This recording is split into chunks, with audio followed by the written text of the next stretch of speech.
sounds. Play. Oh man. Okay, shall we do our oh my god. I was my knees. um Honestly, I think my favorite kill of that round was bumping that guy off the mountain but like not realizing what happened. Alrighty, shall we open some card packs? Shall we open some card packs? Let me get to the right place real quickly. Alrighty. Oh, it didn't matter. Because I forgot. Let me do this real fast. Up. Here. Turn the music off yet again. Not quite sure why I turned it back on. If we were going to flip straight into that, but it's okay. Oh, it's because I don't have... It's the music I hear, but not you guys. Never mind. Pog. Alright.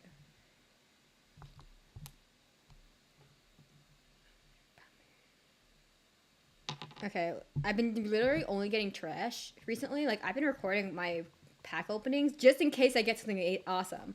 But let me show you some BS real quickly. Okay, all repeats. Pog.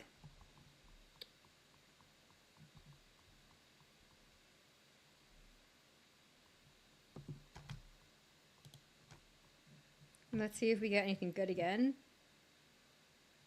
No, Pog.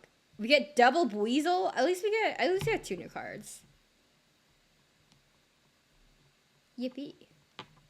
Okay, let me show you something ridiculous. Okay, let me show you something actually ridiculous. I forgot that I was it's okay, guys. It's cool. Anyways, let me show you something ridiculous. Actually ridiculous. What am I looking for? My cards. Okay. Could someone explain to me why I have 3? Like, what is the purpose? Why? I don't. Every time I check the sides, you know. Oh, okay, nice. We're gonna get a good card. We're gonna get maybe a good hollow card, you know. It's just Weavile. It's just Weavile every single time. It's ridiculous. Let me flip back to chat because we kind of, man, I can't believe it. App is restarting. Good.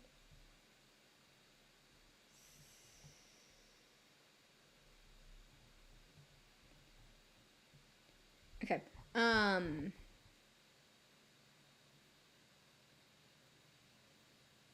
Sorry, VJ Studio on the phone is taking a hot second, so we get to look at my blank ass expression for a hot second. Hold on, what if I just did this really quickly? Concept. And we could do this while I'm setting up the switch. When I setting up the switch, I mean plugging in the HDMI cord. Oh no, everything is falling. Everything's falling, everything's miserable, and I'm back. Yippee.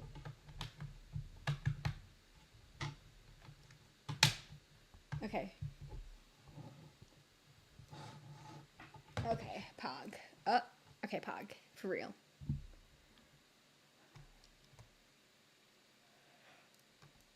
Whew, sorry, guys. Apparently, I'm tired. Okay, let's switch back to Pokemon.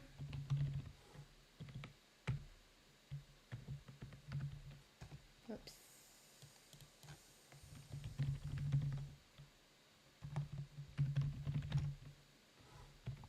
There we go. I'm on top of my shit. Look at me go. Let me make sure. Okay. I just needed to make sure I wasn't. The last thing that I was playing was not Hello Kitty Island Adventure.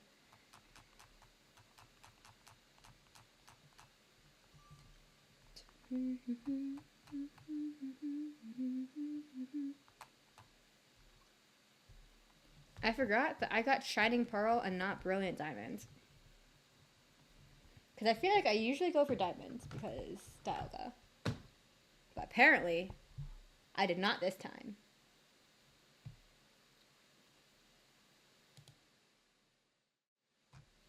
Oh, okay. We are here. And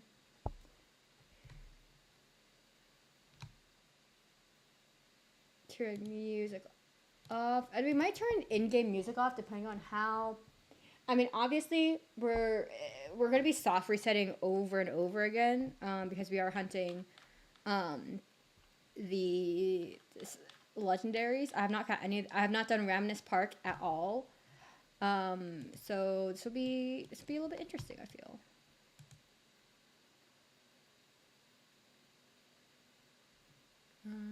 Let me fix on my window.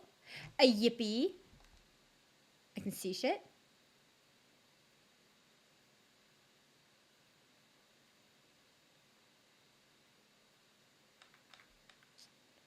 Oh, I was apparently in the underground last time.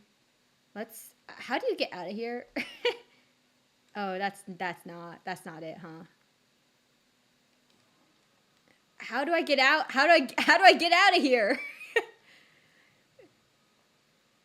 Oh, that's not right. How do I leave?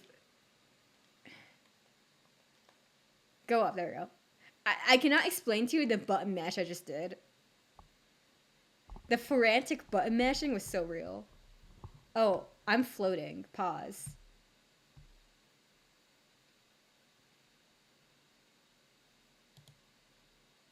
Why am I floating? Oh, it's because I accidentally moved it. Got it. Got it. Understood. See, now I am no longer floating. It's no longer just a severed upper body. No.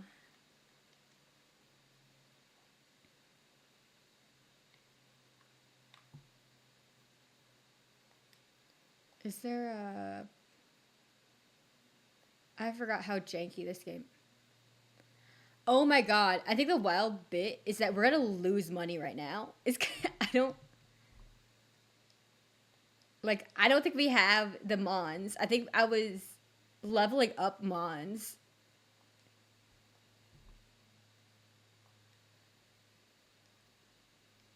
I don't know, Glade. I think Glade will be okay. Glade will just have to pull through. Because kind of accidental battle. We're gonna hit it with the Hypnosis. Okay. We are gonna take some sandstorm damage. Oh, I have no idea how much health I have left. We're level 28. Okay, we're fine. Okay, we're fine. If it's level 28, we're fine. I don't know why I was freaking out then, you know? Let's aerial ace again. We're just gonna spam aerial ace. That's gonna be what we do. Oh, we're frozen again. Pog.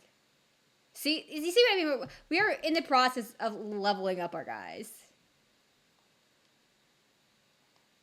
Okay, let's see what level this guy is, huh?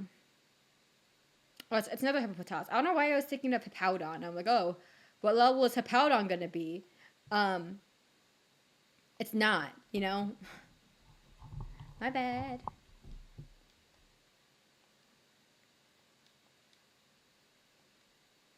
I should have just flown away when I had the chance. Does this guy only have Hippopotas?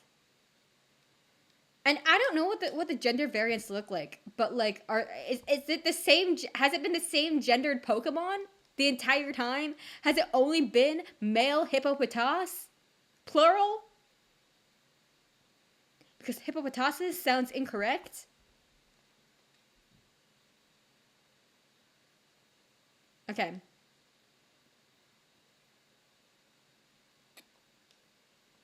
Okay, we did it. Boop-a-doo, boop-a-doo. We got more money, though. That's important. I understand why I was in the underground now. I was in the underground to explicitly...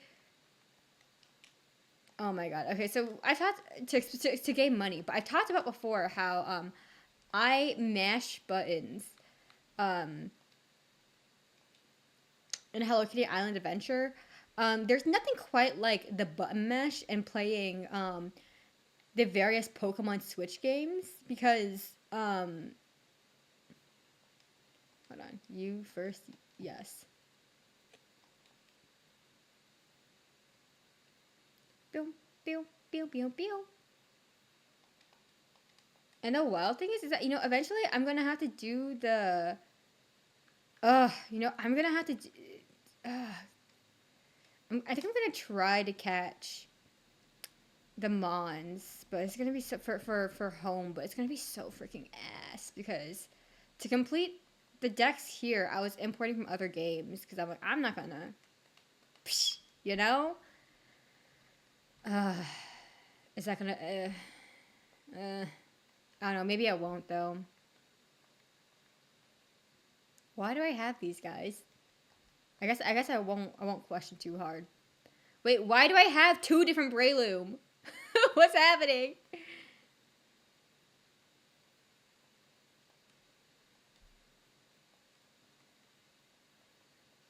Oh, thanks for the head pass. I need to like pull out my thing real quick. But why do I have two different Brelooms? What is happening? Why do I have two? Why are there two?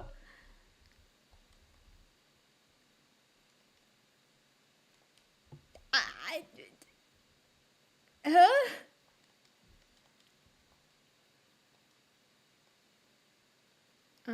Okay, so we need to get Breloom to learn Spore, first of all.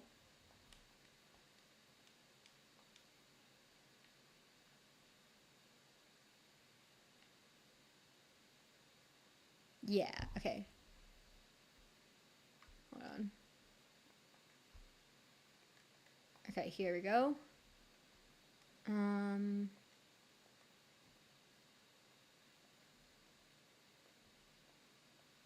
Oh my god, what am I doing? What am I doing? What is it?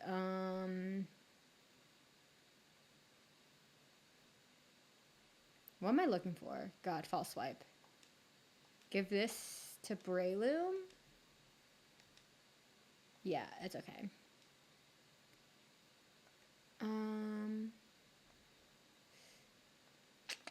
Dynamic punch. We'll get rid of Mind Lead. No, we'll get rid of Dynamic Punch. Yes.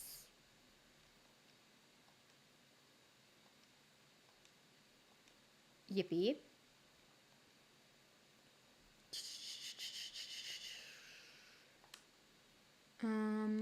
Where is the move rememberer? Jubilife. Oh, it tells you here, huh? Poketch. Mining. Pokemon Center.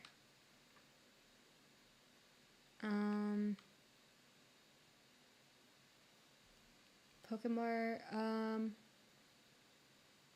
I might have to look this up. Unless anyone remembers off the top of their head. Hold on, pause.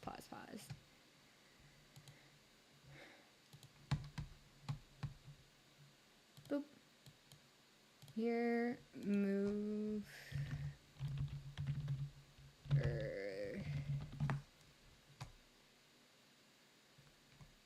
Pastoria. Okay. Where is Pastoria? Yes. I will say this is the only good change because I think, oh god, in Infinite Fusions, it is so annoying to carry around a Cutmon, to carry around a Flymon.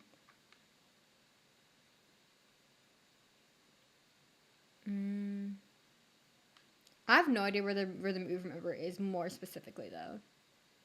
I don't think you're it. Nope. You are most certainly not it. You are not the guy. I should be using the D-pad because that's definitely how this game was intended to be played.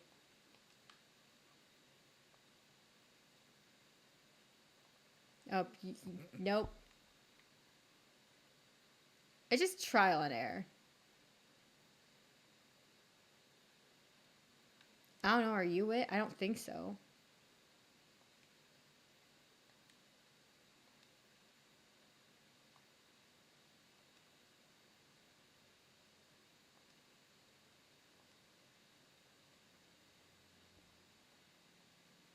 Spore, please.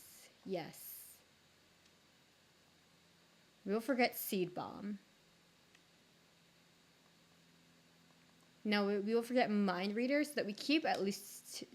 So we have a couple of stab, I feel, which is good. Great. Up. Get out of here. Okay, and now we get to do the fun part of repeatedly resetting. Fly.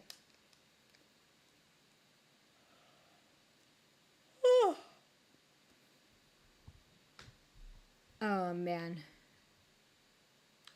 Is it here? I don't know.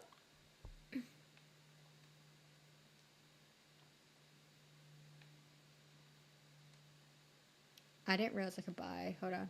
What can I sell though?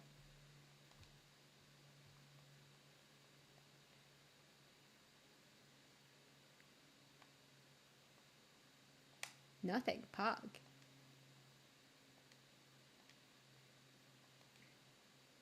You. Yes.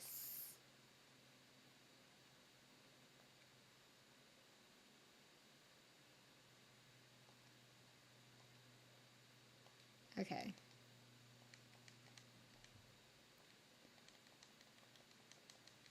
All right. Does anyone know what the odds are for this hunt? I don't know which one we're hunting first. I'm just gonna start saving in random spots.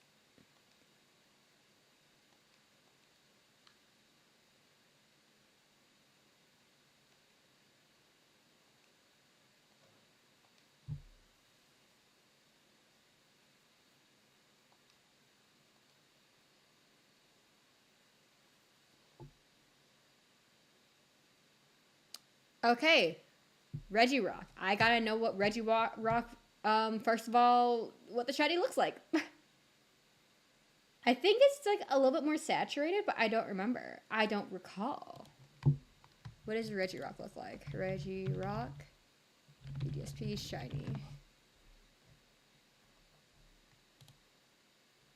Yeah. Okay. It's just okay. It is more brown. It is very obvious, visually speaking, which is very nice. Odds shiny hunting.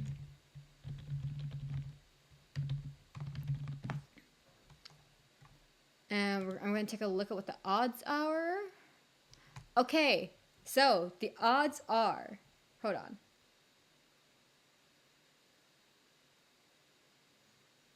Okay, it's 1 in 4,096. So, I feel like I should have set this up better. Let's keep a counter. I thought I had a counter asset. Hold on, let me see if I can find one real fast. Let's turn the music on really fast, because at least nothing's playing right now, so we can listen to something. Oh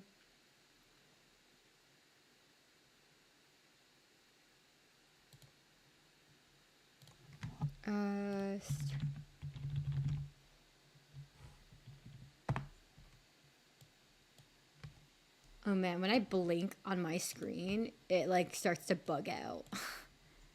But it's a visual glitch on my end. Like it's not like it's nothing. At least it shouldn't be affecting you guys, which is good.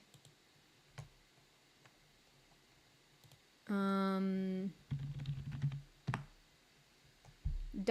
on. If this doesn't work, then we will be doing this manually. It'll be painful. It'll be okay.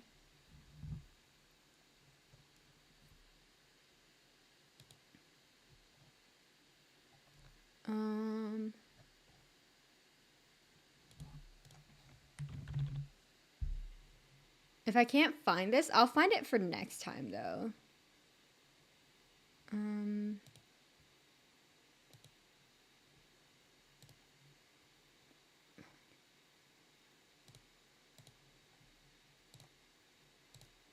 Hold on, what am I looking for? That's not what I want. Okay, if I cannot find it in the next... What if I... Okay, that didn't help me, Pog.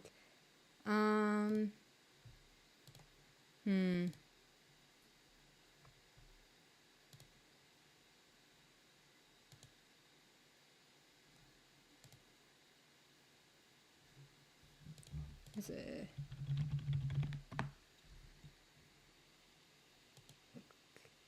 We are looking for right now Regirock.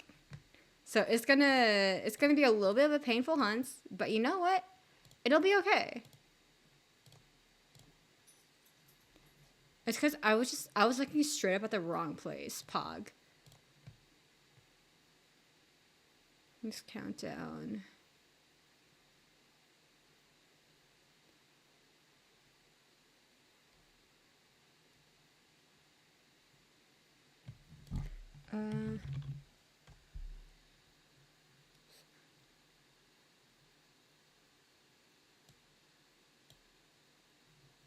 Okay, I don't know how to set this up in time.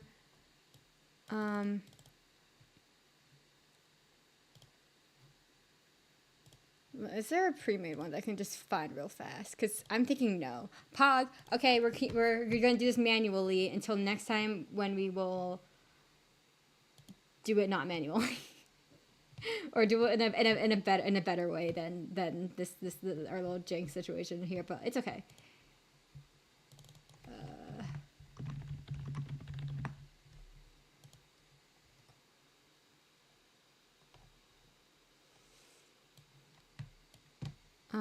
What's this?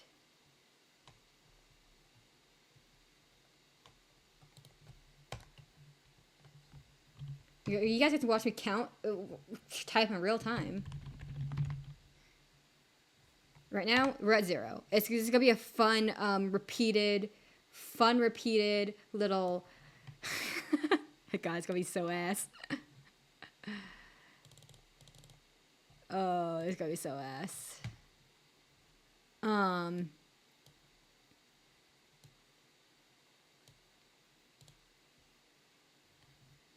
We're at 0 encounters. Oh man, it's gonna be so ass.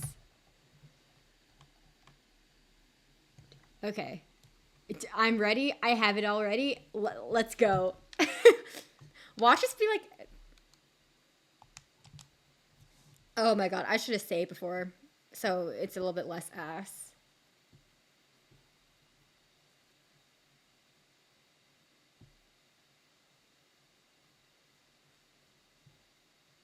Oh, I don't know what I'm doing. We're already...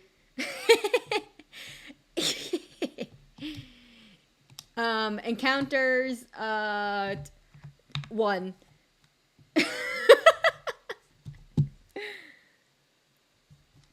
I should make a highlight around it, huh?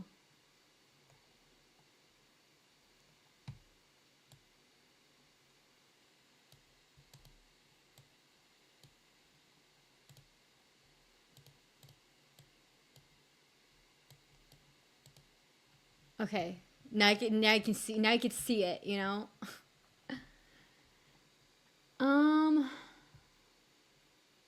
I wish there was a way that you could like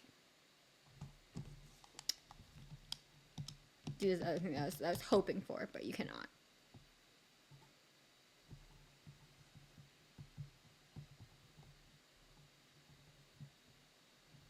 Anyways,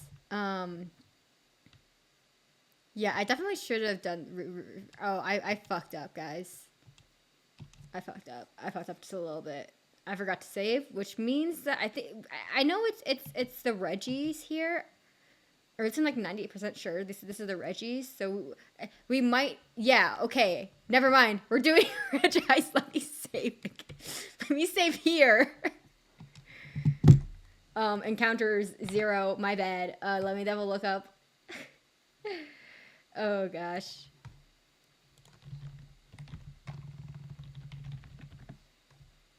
Okay, Regice Society, thank God, we are going to be actively encountering it. Otherwise, I would not, I will repeatedly miss the shiny, because hold on, like the shiny, all the ice shiny types are a little bit really hard to kind of like detect. Luckily, there's a shiny. Oh, okay. Pog. Am I good? Do you guys still hear me? Am I good? There's a slight. There was a slight issue. Okay. There is like a reconnection issue on my end. Anyways, Regirock doesn't count. We are hunting. Now we're hunting regice.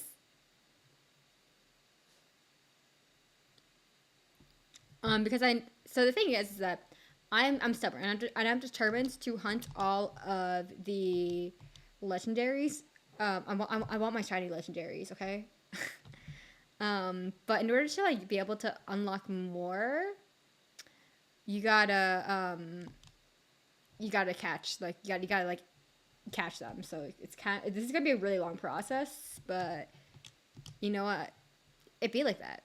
And then after this, we get to hunt the legendary birds in Let's Go, and then we get to hunt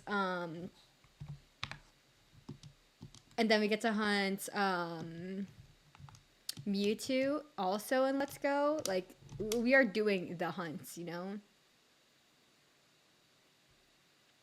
Anyways, oh my gosh. So I'm not a big texter, right? Like, maybe it's a little bit obvious by how active I am in my own Discord server. I send the schedule, and then I call it a day. And then I send updates when I'm running behind, or when I get slightly number dyslexic. And, oh my god, hold on. Sorry. This is encounter 3, right?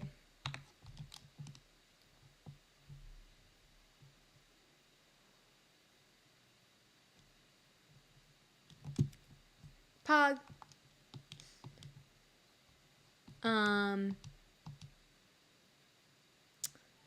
But so usually when like I message, it's usually like in my personal life, it's usually out of like necessity.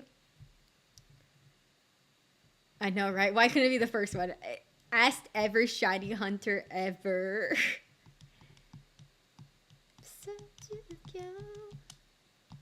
Okay, this is encounter 4. I think I'm gonna just you're gonna watch as I immediately like cannot count like sequentially. Like I don't think we're. Yippee! Encounter number 4.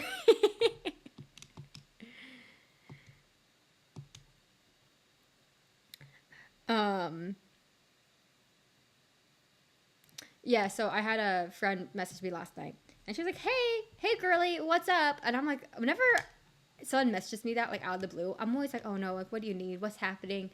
Like like what's happening? Because I'm always expecting it to be like big news. Like I think like one of the last times, a friend casually was like, "Hey guys, hey girly, what's up?" And it wasn't immediately followed by, "Hey, when are you free? Let's go out to dinner," or something like that. It was like major family drama. Is this encounter 5?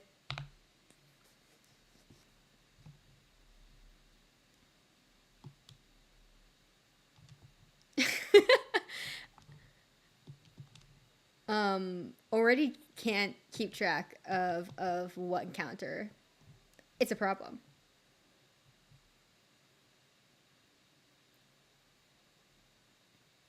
Okay. I update the counter every time I walk up to the guy and hit A. I think. Right? Right? Hold on, pause. God. Have we Is this encounter number 5? Or is... Okay, you know what? Like, who cares, right?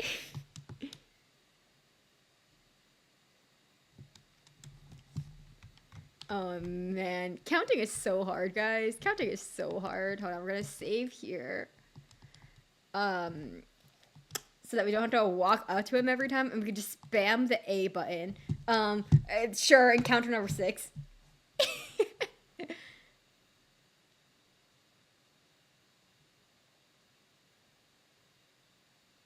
Oh, we're already done. It's not the guy.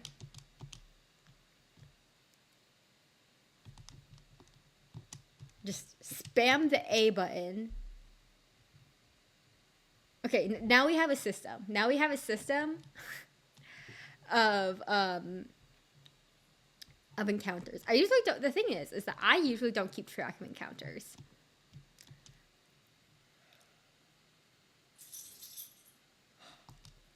And Let's Go like keeps track of encounters for you. So like you don't gotta do anything.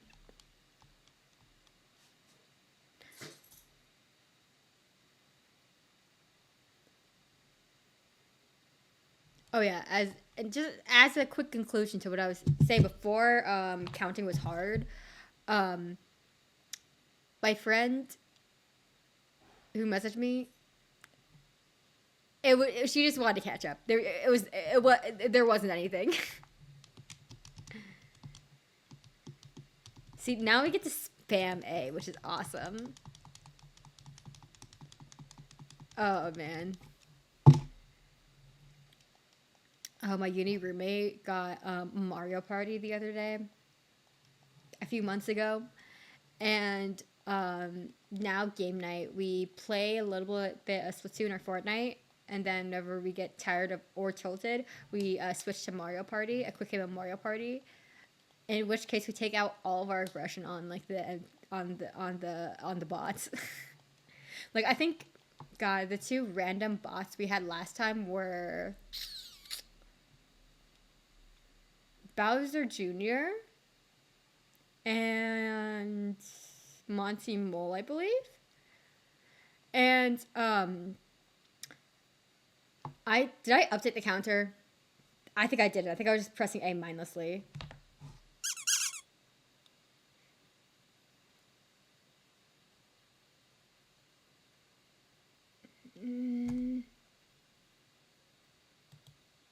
No, hold on.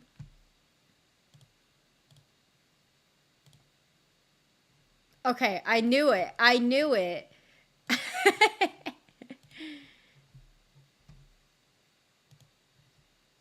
Anyways. And what happened was that Bowser Jr. got the first 2 stars in consecutive turns. And my roommate and I were like, nuh-uh, this is not gonna fly, my guy. This is not okay. So, and of course, like, if you didn't know this about the bots, they will target whoever is in first place, period. So, if you're playing against bots, it is less advantageous for you to get that first star, unless you're like able to like, you have a lot of money, and or you're able to get like a second star like pretty quickly. But like, so like getting like the first star early game is usually not super advantageous, especially in like a short game. I didn't update the counter. This is 9. I'm having a really hard time with this, guys. Oh man. But so my strat was to try to snag the second star of the game. Don't go for the first one, go for the second one, play the long game. And so she goes up to like, yeah. Counting is so hard. It's okay. If you notice I forget, to update the counter, feel free to yell at me.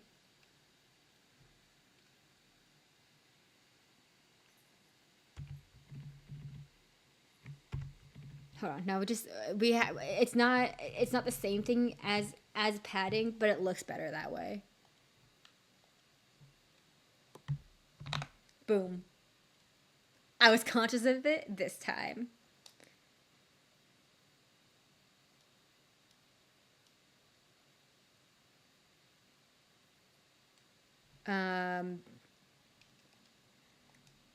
What was I saying? Oh yeah, so it was a pretty slow ass game after Bowser Jr. got his 2 stars. And by the way, that was around like turn. It was a 10 turn game, and this was like around like halfway through the game. So literally, all eyes were on Bowser Jr. This is a bot, by the way, and we were literally. I was like, okay, I have enough money. You have enough money. Let's both steal from Bowser Jr. Let's steal a star from Bowser Jr. Okay, okay, yeah, yeah. And I was like, okay, okay, okay. Hear me out. I'm gonna throw this next game for you. Okay. It was a 4v4. It was like a free for all game. It was, oh god, it was the one where you have to like. God, I don't know what it's called, but it's the one where you had to like. I guess dodge like the lava monsters and like the little like lava thing. Yeah. Like, you know, the thing is, I didn't. It was basically like jump rope, but it wasn't jump rope. And this is like we're talking about Jamboree. And so all she had to do was survive, right? And I was like, okay, I'm gonna survive with you until Monty Mole and Bowser Jr. fall off, because I don't think we set the difficulties like super high. I think we set it like on like normal. So we like so the game starts, and the first thing that happens is that my friend gets eliminated. I was like, oh my god. I was gonna throw for you. I don't need the money. Because I think I had like 100 plus coins that game. I was the money man. I did not need more money, you know. And yeah.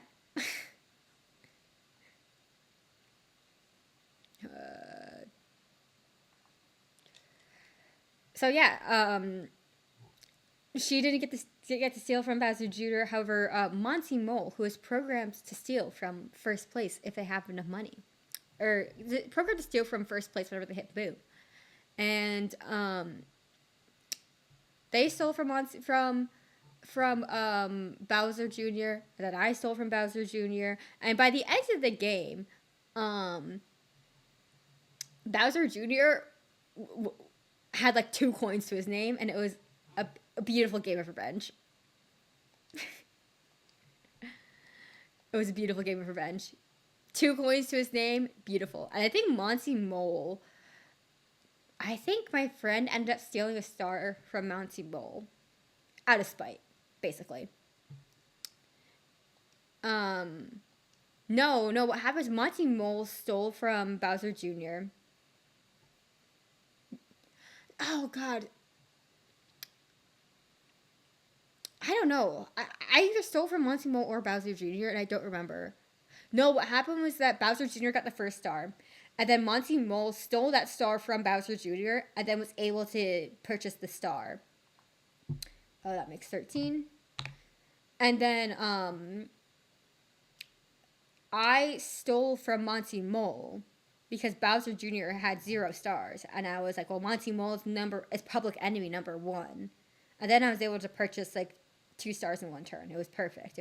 I didn't have a buddy. It was the perfect storm. Somehow. Yeah. I don't know.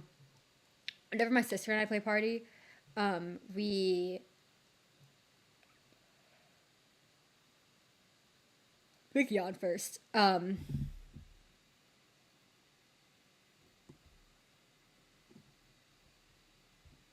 Um, 13, 14. We always set the computers to, oh my god, it's Birdo and Hoomst.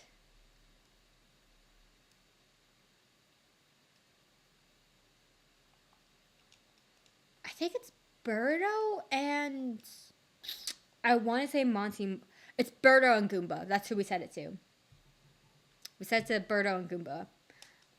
Because in Superstars, it was Birdo and oh god, who was the other person that we always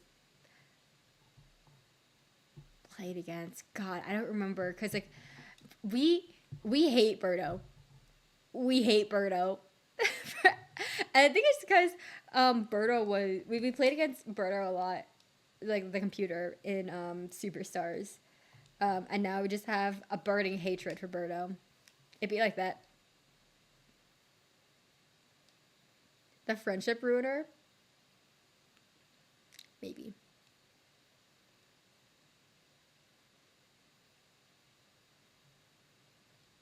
Birdo has a face you can hate. Yeah, so true, so true. And Mario Kart. Listen, my that was 15. I didn't. My my sister. Okay, so no, sorry. Is this like the summer of God? Was it?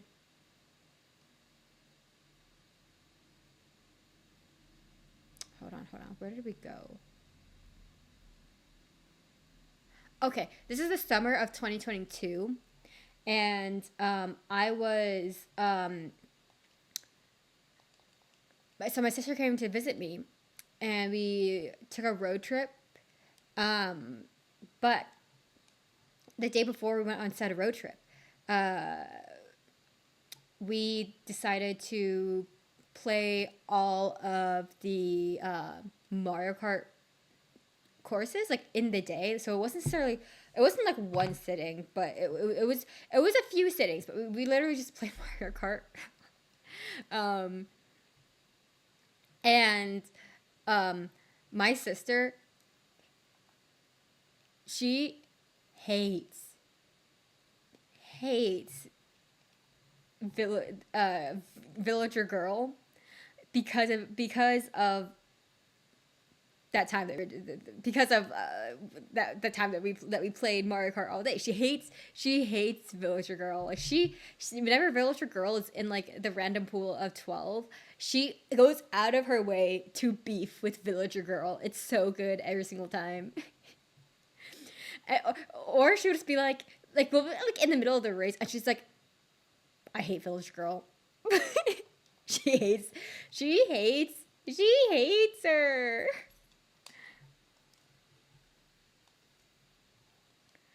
Or like, oh, what's another one?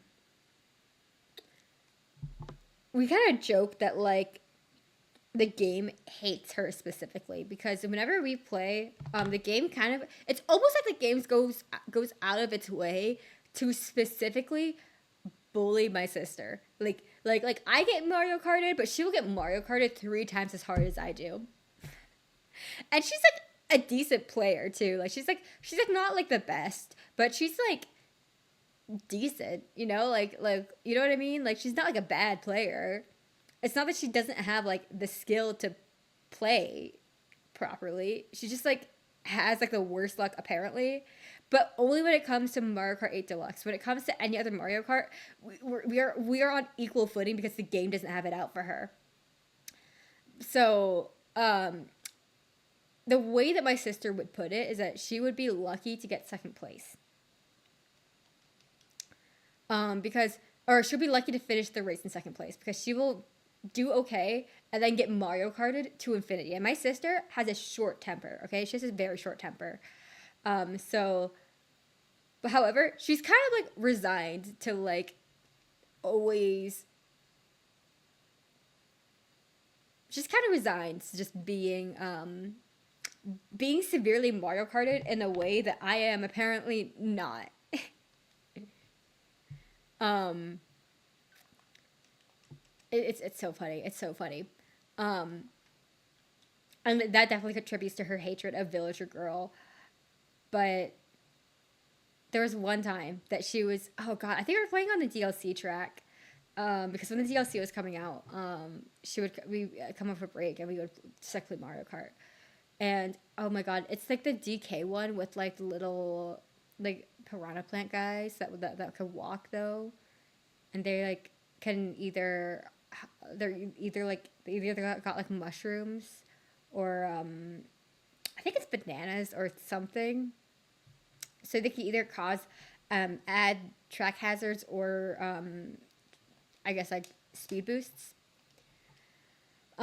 She I was like unable to surpass her. I just didn't have enough coins to gain that speed, so I was kind of like in second place, right behind her. And my sister thought that it was the race was over, so she crosses the finish line, takes her hand off of the controller, and is like so happy. She's like, "Yeah, like let's go!" And then the race keeps going. She thought it was over. It was so funny. It was so funny. She was so mad. She was so mad at herself because there was nothing like I was the one to be like, "Oh wow, like the race is over." You know, I didn't goad her into it. This was I don't know. It was very funny. It was so funny.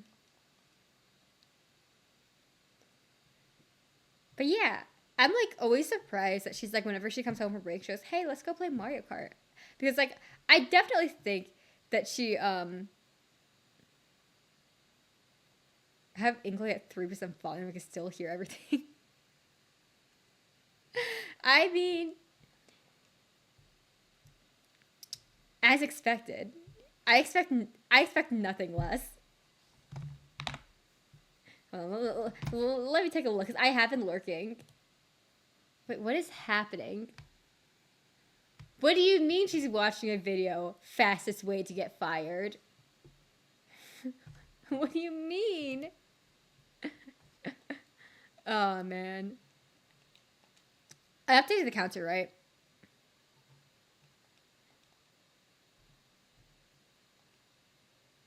Yes. Okay, good. Her voice doesn't stand out.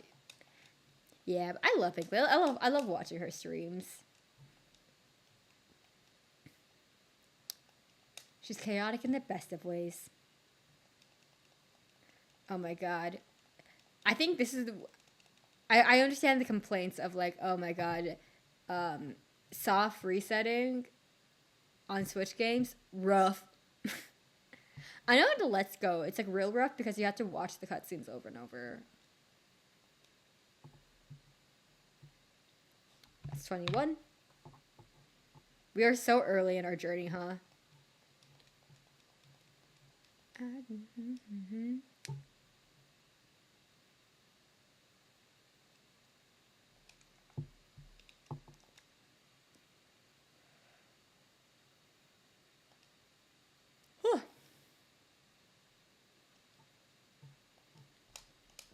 Anyways, hold on, let me grab a sip of my.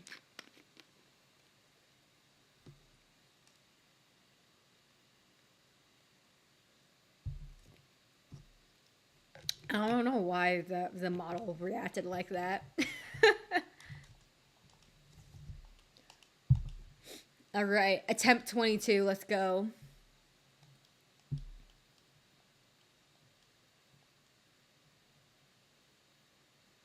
Oh, come on, the loading screen. The loading lag.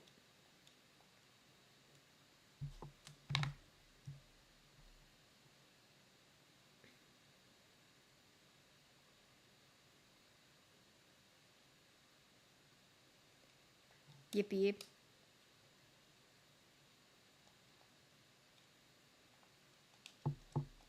Oh man. Oh man.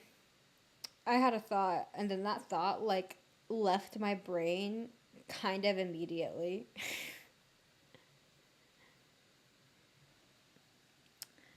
I have. Yeah. It's okay. It'd be like that. Tonight. Oh man, we are spamming the A button. My YouTube get enough sleep? Um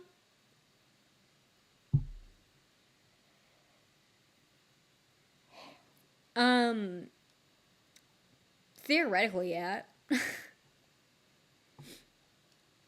I've been passing out like a baby at night, but like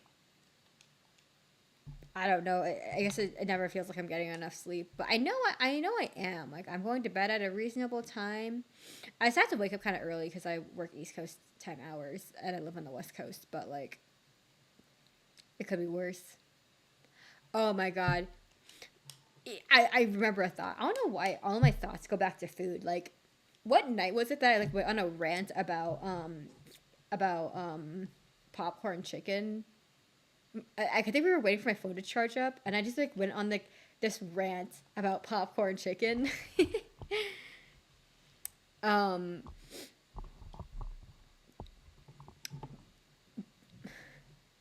it was a couple weeks ago. I feel it was like a week ago. But like, so my mom has this like on Christmas she tried this like little snack. You can remember it vividly, but that doesn't have any correlation with time necessarily though. That's 20. That was encounter 24. Oh my gosh. Oh, okay, Pog. Understood. Good bot.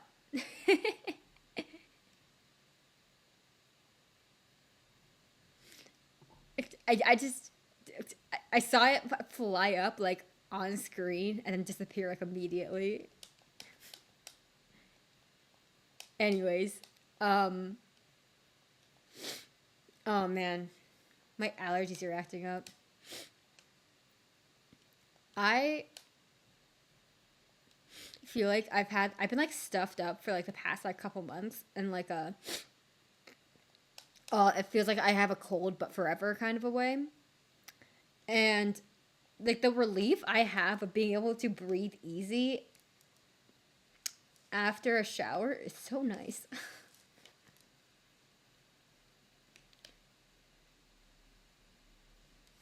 It's been raining nonstop here for 3 days and it kills my allergies each time. Yo, yeah. The post shower being able to breathe again it's so good. Like I guess it was a few weeks ago. Went out to dinner with my friends, and then that pushed stream back, and I took a shower before going out because I even though I know it's counterintuitive, I just didn't want to sound like super sick when I was out. It was great. Oh man, so but it's been killing your allergies. Oh god, I was that the stream where you were dying. I mean, my okay. Let's be so for real. My allergies are pretty bad every time. So I don't think so.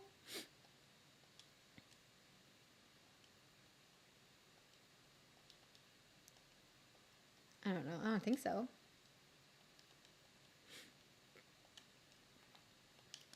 Can you just see that I'm just like I'm passively pressing A like the entire time? Oh man. I I don't know. I think no, that was definitely 26. Like this is 27 now, coming up. Unless it's not. It's okay. We'll have it. It's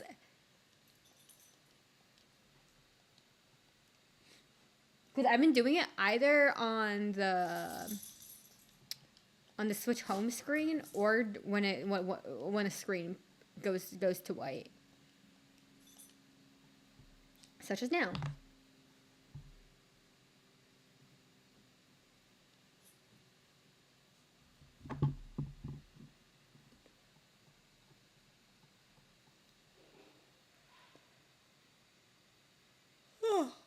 Oh my gosh. Leave.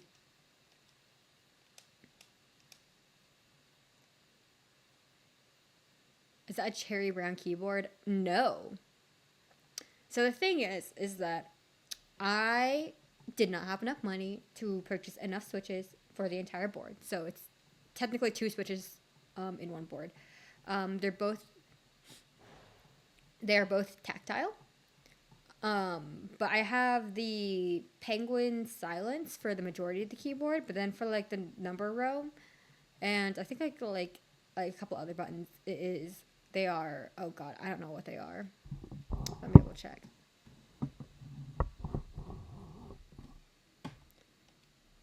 Let me grab my keycap puller. That's not it.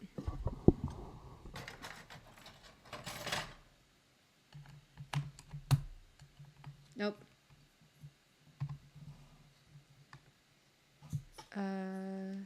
Open. This is encounter number 28.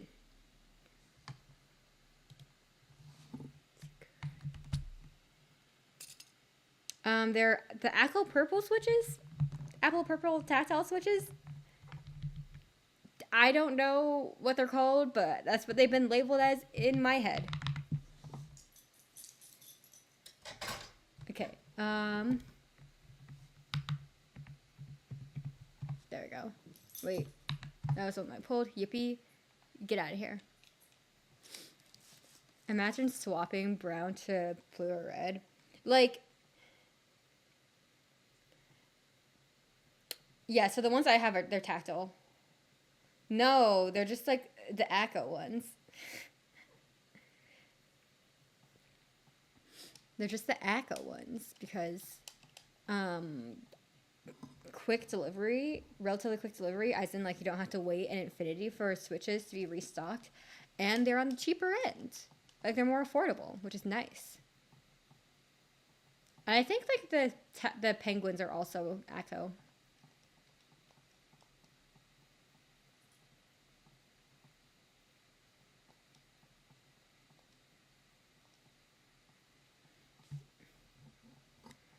But yeah, no, I do quite enjoy mechanical keyboarding as a hobby.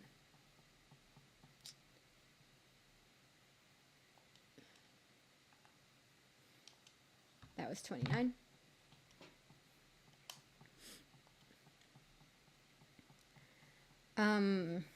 Yeah, like I have saved enough money to have a couple of I have like technically, I guess like I have like one like regular like standard layout keyboard. I think I have the, oh god, they're not the, what switch, and like that's like that keyboard I got like on sale, so I was like I was able to justify the price in my head mentally. It's, no, here.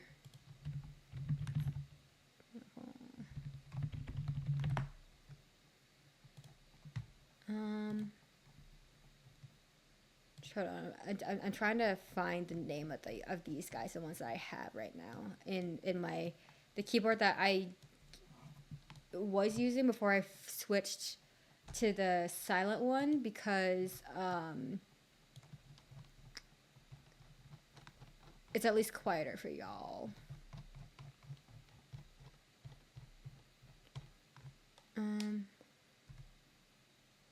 Hold on, switch. These are linear switches. 0, 2, 1. Oh, there. It's so the ones I have on my other keyboard are the rosewood switch. This makes 30. No, so the one that I'm using now is my tactile. It's my silent tactile board for the most part.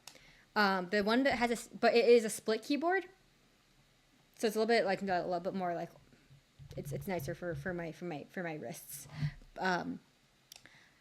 But And it's like it's definitely like on the cheaper end. Like this is the one that has a little like GIF like window thing, but it's like you could really only do kind of like low quality GIFs, I feel. Because apparently if you go too high, it's a weird resolution, and apparently if you do too detailed of one, you lose a lot of detail. If you, I don't know. Okay, so like this is like the definitely cheaper option of like of the options, but yeah. So the other one I got, and then like the other split keyboard I have, I actually I saved money for that one. Regular tactile switches, don't remember what kind. Like they're like as in like regular, as in like they're not silent, and it's actually ortholinear. It's ortholinear and split keyboard. It is a very fun keyboard for me.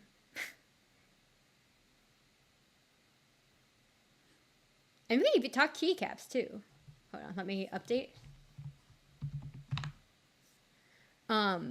Like I'm a big fan of the, oh god, what are they called?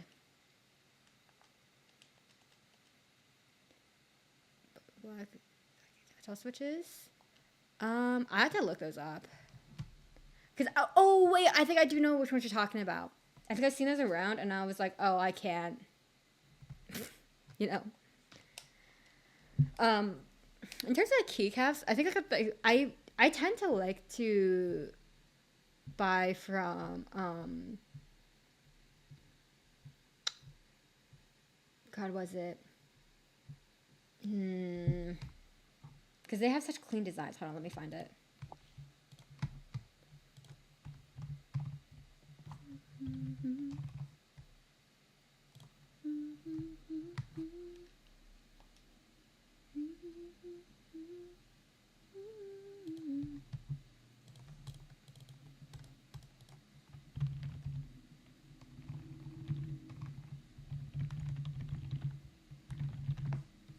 What is it? Osame. I like to purchase keycaps from Osame. I feel like their sales are pretty regular to predict, which is nice. And I like how clean their keycap sets look. And they're also like, their keycap sets are good for like very flexible layouts. And having like 2 split keyboards, that's a very nice option to have. But yeah, I like them. I like them quite a lot.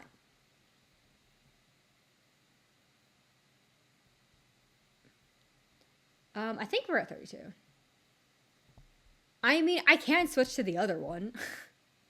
The other one though, the other keyboard that I have is the normal keyboard that I have. I did the mods, bro. To like, and this is like when I had like a lot of time, so I was like able to like do the mods and shit. Like I hand lubed the switches. I like I did like the foam inside the board and shit. Like, oh man, I was going ham. And then if I can hand leave the switches, like I will. Like that's kind of like the most I'll do now these days.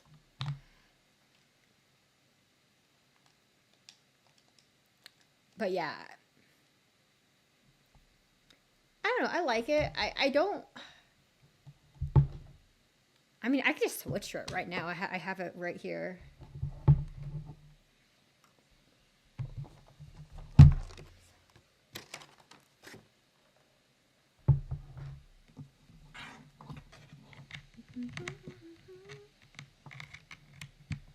We're switching in. There we go.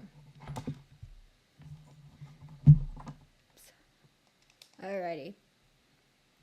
Also, it's like kind of nice because like I feel like most of the Osama keep caps they have like the regular and also like alternate like prints. I feel like in the sense of like, oh, you could also have like the hiragana like lettering on the keycaps also. So the strawberry milk, that's what 34. uh, they have Hangul, which is fun for me. Um, and a fun fact about the Korean keyboard is that all of the vowels are on the right side of the keyboard, and all of the consonants are on the left side. So when you're typing in a regular, on like basically a regular keyboard, it's just you're switching your. It's just you're. It's so much fun. You go. It's always left right left right. It's great. Yeah, yeah. It's actually it's kind of fun. It's kind of fun because it's cool because like obviously like the QWERTY keyboard was made so that most frequent letters were not near each other because of typewriter, and then it just became the norm. But like making a typewriter for Korean, because the letters form like blocks into form these blocks, right? So like obviously there are going to be combinations that cannot exist, but it's not the actual writing system, although it is alphabetical, not quite as flexible as English in that way. So I guess, and then now here I am going off theory now, because the rest of what I said was fact, but now theory. I think the reason why they were able to make that layout is because they didn't have a typewriter, so they were able to like come up with a system that would like actually make more sense than just like what is essentially in the English random keys like all over the place, you know. And of course, in English, for the Roman alphabet, there are keyboard alternate keyboard layouts that like optimize it, but like QWERTY is just so much more common because of for obvious reasons.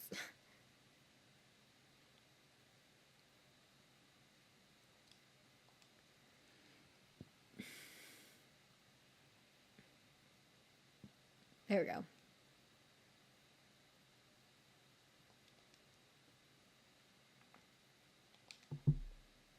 35. This makes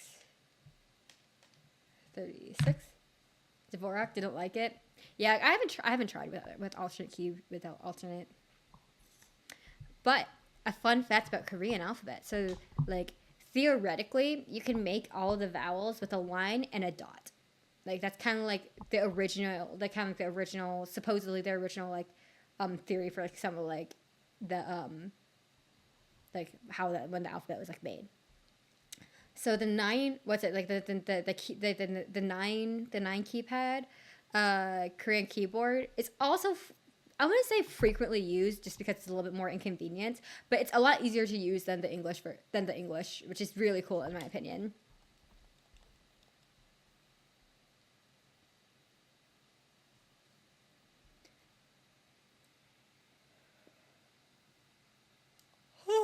Should not be tired, but I am. Anyways,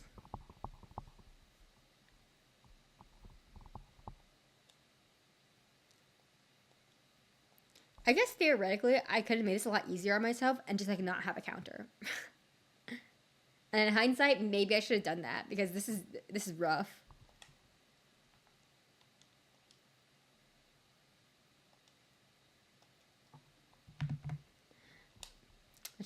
Yeah, I'll do it after stream. I'll do it at some point. I'll look it up. But oh man, like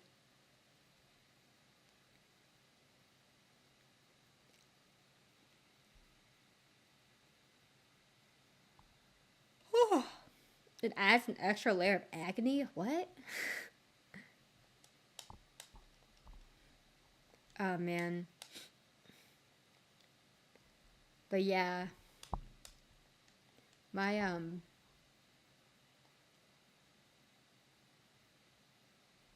oh my god, it's Mito. Sorry, that took me such a long second to like process. But hello, hello. We're just yapping. I it's sleeping yappy vibes for me. I feel. But yeah, we are very slowly hunting regice, a shiny, obviously.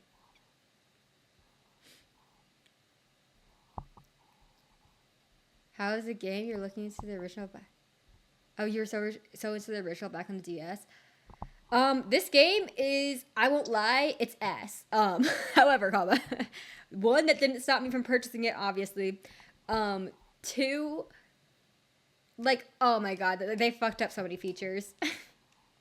Like, what are secret bases? Secret bases are so freaking ass right now. Ugh. Secret bases are ass. I feel like one of the only good bits is that you're able to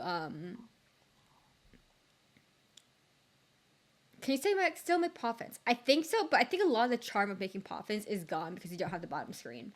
Hold on, before we encounter this next one, I will show you what they did to the Poketch watch. It's ass. In a way I don't know how to fix, I don't know how to describe.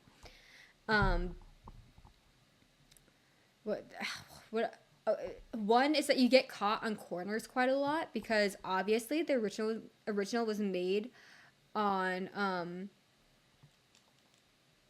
was made with the intent of not being able to move diagonally, but now with the D-stick you can move diagonally, and the game was so clearly not designed to handle diagonals. Okay, look at this. This is the Poketch watch. 1, 2. Now that you've activated it, I didn't know how to get rid of it. Also, look at this. This is the only way you can handle the watch. It is so ass, and obviously in handheld mode, right? There is a touchscreen, so you can kind of like. But look at this.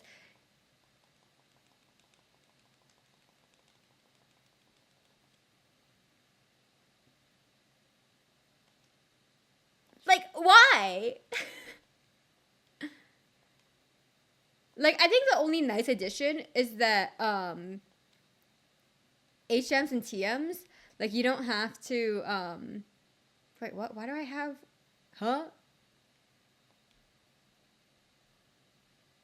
What? Wait, hold on, pause. Why do I have a guy in nursery? What was I doing? Hold on. Also, obviously in Platinum, they made a forwards and a backwards button, and they took that away because it's a remake of Diamond and Pearl, not Platinum. Hold on, let me. Why do I have this? Huh? Huh? I heard they didn't bring anything from Platinum. False. They brought back Dawn and Lucas's outfit. However, I believe you needed to purchase this game early. I think it was I think that was the condition. So unless you purchased it early, RIP, man. Oh, it's gone now. But I don't know if that's because we encountered the guy. But yeah, it's a little bit ass. Like, if only I could show you what it feels like to be, like, caught on the corners. Because that feeling is so ass. What's another bit that was just like, I mean, they brought back the ability to shiny hunt the starters, Pog. They brought back the ability to shiny hunt the legendaries, also Pog. But that's about it. Like, have you seen Mito? I don't know how into looking at speed runs you are. Like, I'm not a speedrunner, okay? Like, I don't like watching speed runs too much. Like, that just doesn't pique my interest. However, the only speedruns that I enjoy are ones that are either like connected to rhythm games, in which case you can't really speedrun. I feel you can't really speedrun a rhythm game, you know. This next 41. Or games that are so incredibly broken that that it's more playable in a speed run than it is normally. One might even dare to say. And such a game is Day 1 Diamond and Pearl, or Brilliant Diamond Shining Pearl. That the speed runs for pre-Day 1 patch are so broken, and it's so funny. Like the entire strat is just to like layer menus on top of each other, glitch out of the world, and then go straight to the room after the Elite Four. That's like that's basically it. I know. And like, listen, my first Pokemon game was Diamond and Pearl. Technically Diamonds, which is why when I was like, oh, I'm gonna like get the remake. Um, I got Pearl because I played Diamond as a kid. Um, but like, oh my god, like this game did not spark the same joy. I was hoping that the Gen 4 remakes would be good, bro. Girl, we all were hoping. Insert was it Tyra Banks being like, we were all rooting for you. Because I feel like that was the general sentiment. But yeah, you enjoyed Let's Go to some extent. Okay, Mito, I have such a real question for you. Wait, hold on. I have such a real question for you. Did you buy Eevee or Pikachu? Because, oh god damn it. Because I was gonna say, oh, if you got Pikachu, hear me out. We can help each other out to get the shiny whatever thing in Pokemon Home. Oh, unfortunate.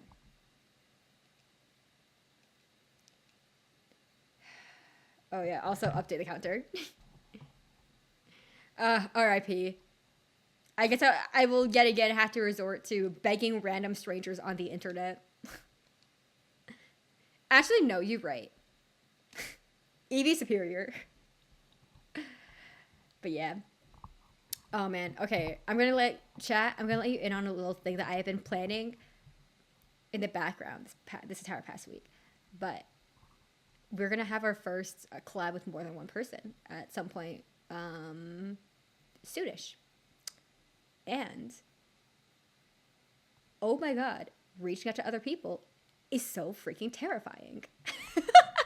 It is so scary. And I understand my one of my resolutions this year was to like reach out and collab with like other people and to like take that first step to be to be the one to initiate shit, okay? Because I feel like for the most part, the people I would be reaching out to, the actual worst thing they would say is no. They wouldn't like virtually slap me across the face and say, "Get out of here," you know? Like, people are like, you know what I mean? Like the people I'm asking, for the most part, are either gonna respond nicely or they're gonna ghost me. They're not gonna respond like rudely, you know? How dare you ask me? How dare you think of me for this event? Can you imagine that being? Can you imagine that as a response? Like, can you imagine that? Like, that is some wild behavior. But yeah, I'm trying to get. This is like emphasis on the word try. I'm trying to get for kind of gamers in the sense of they enjoy Pokemon enough to answer silly little questions, and who can also maybe draw, because I was thinking of a fun little segment where we draw some mons from memory. Example, draw Eevee from memory. No references. This is not an open book. This is not an open book quiz. I don't know, but I'm struggling to find that fourth person. I have 3 yeses. What did I do? I think I just pressed A a lot. I think that's what happened.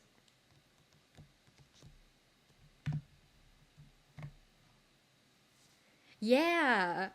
I asked 4, and then the 4th person I asked, it was kind of a shot in the dark because I didn't know how much they liked Pokemon or how much they knew about Pokemon. And it's like someone that I kind of like met or kind of like started yapping with and like more recently. So I was like, oh, I don't know. I think the chance of this person coming back with a yes is like pretty slim. And someone else I asked, they're busy. They have, obviously we all stream, but they're a little bit they're a little bit bigger of a streamer. But like their vibes are fun. I like hanging out in their streams. I also mod for them.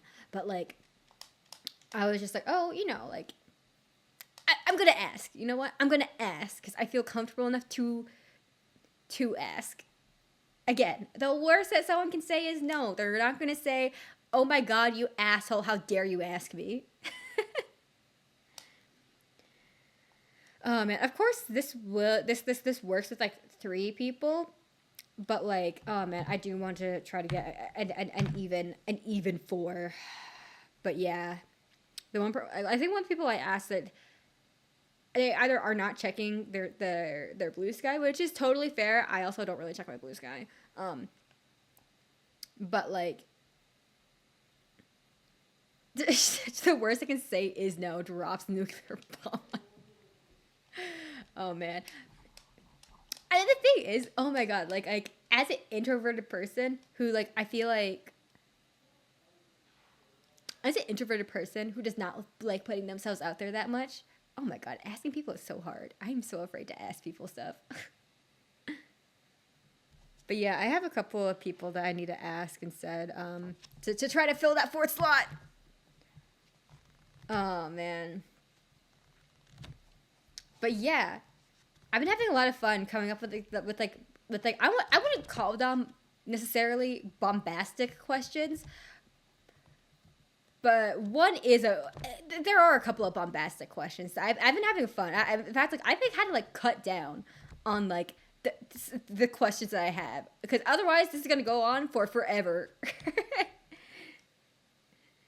But yeah. And it was also like, oh, like I don't know how far of like a line to like tiptoe around, but there are some questions that are kind of fun.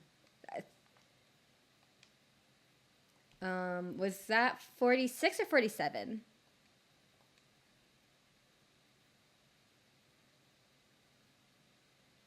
I'm gonna say I didn't update it. I don't know. This counter is so fucked up, guys. What 4th slot? I'm getting together people for a silly little Pokemon, very subjective Pokemon game show. It's not going to be questions about EVs or IVs. No, no, no, no, no. It's basically going to be who's most likely to, you know? Or like, or like, I don't know. What does...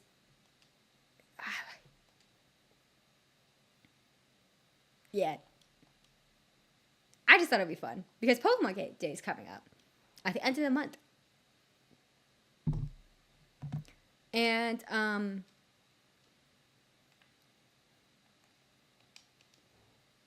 excited for Pokemon Day. Like I hope we get to hear. I hope we get to hear more about yeah, and that's why. Yeah, that's the honestly Pokemon Day is kind of the reason why I came up with why I was like I should just try it. I should see what happens. um, yeah. So I want to hear more about Legends. I want to hear more about TCG Pocket. I want to see what updates they're going to tell us about. Maybe they're going to tell us more about the updated trading system. I think. Or unless that already happened, I don't really plan on trading because the system's so ass, and I'm like, you know what, it's fine, it's whatever. I resolved just to your luck has been exquisite. My luck has been okay. Hear me out. I have 3, I repeat, 3 Weavile EXs, but it's the 2-star version. Can you imagine how disappointed I am every time I open up a pack? I like kind of like do the thing where you can check on like the back cards, and you see that it's yet another Weavile 2-star EX. Mm-mm. Mm-mm. Mm-mm. Like, oh my god, I don't know when I pulled the third Weavile EX, but I was, as they say, slightly upset. I was like, this is unbelievable. Ain't no way.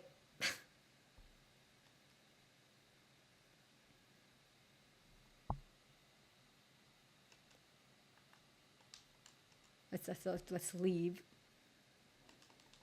But yeah.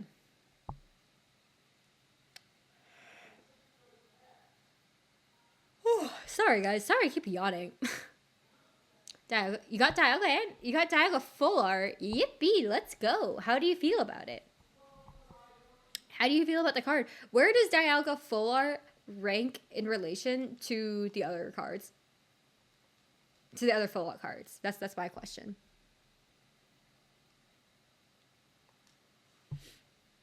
Because I think personally, I think the Pikachu immersive is me. I think my favorite immersive.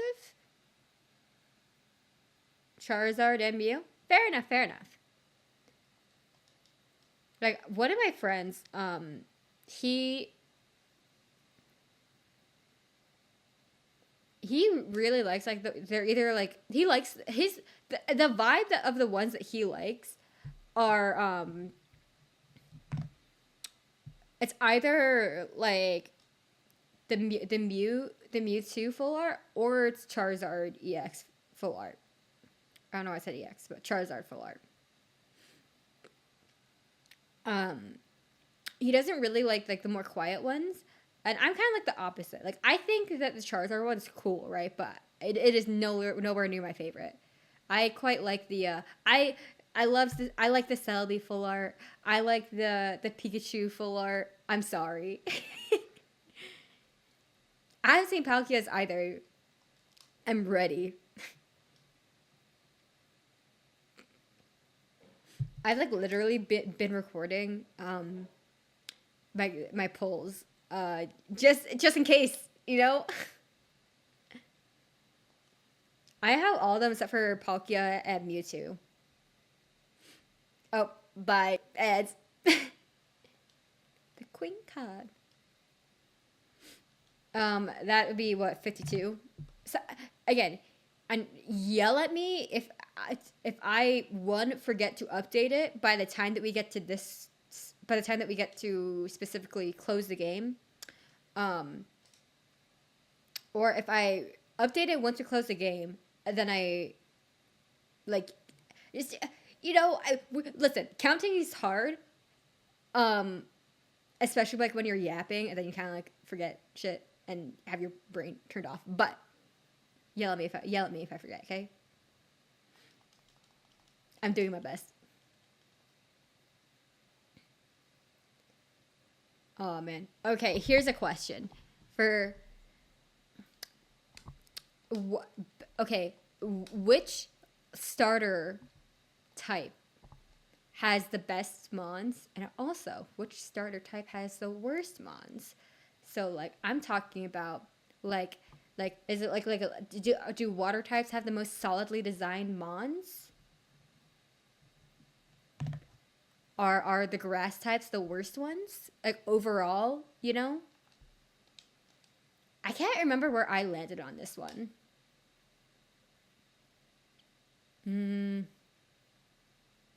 Okay. Evolution like starter line. Or like starters general. So we're talking about the entire line. So we're talking about like the first stage, second stage, and final evolutions. You know, we're talking all of them. Like personally, I would say that like not a fan of like Tepig. Not a like I'm not a fan of the Tepig line. Like overall, and that would be like a count against the fire starters generally speaking. Do we kind of understand what I'm saying? I feel like I'm explaining this kind of poorly. Okay, I'm explaining this poorly.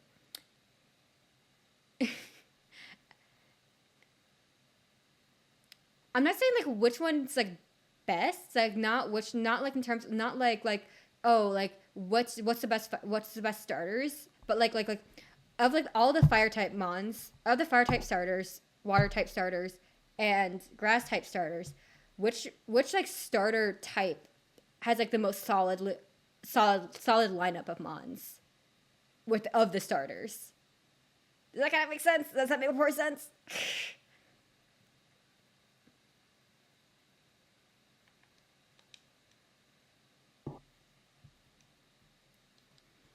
Like, yeah, I don't know. Okay, Pog.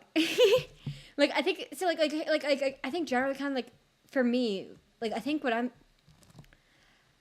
I think I said that water types have like overall, like on average, in my opinion, the better design.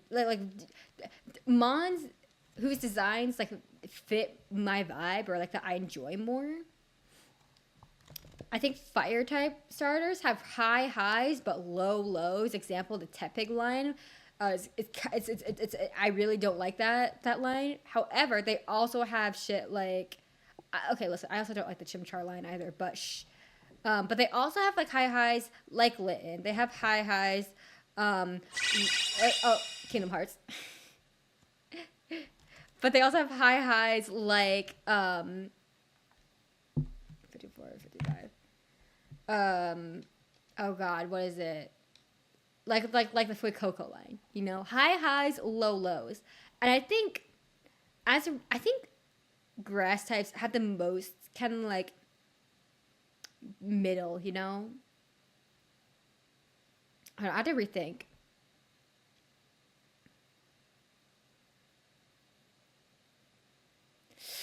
Oh no, I think I flipped it because I forgot how much I dislike the Feraligatr line. I really don't like the Feraligatr line. Cause like I think I'm with meat on, so I think grass. I think grass. Oh, I think I just flipped grass and water. Like water has some pretty good mons, but like my strong distaste for certain mons kind of brings it down. You know, on average.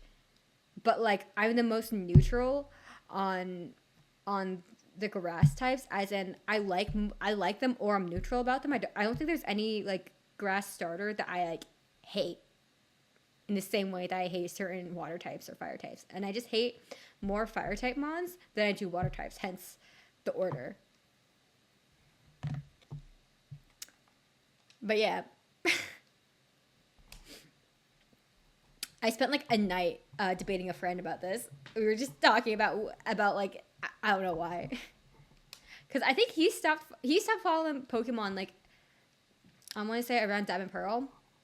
So I was like, "Hey," or like he stopped it around Gen 5, like kind of ish, like before the 3DS era, I think. So I was like, "Hey, look at this guy. Look at this fake Pikachu. Look at this little ghost Pikachu." You know, I was talking about Mimikyu specifically. I don't know. Or that's another one. I was like, "Hey, yo."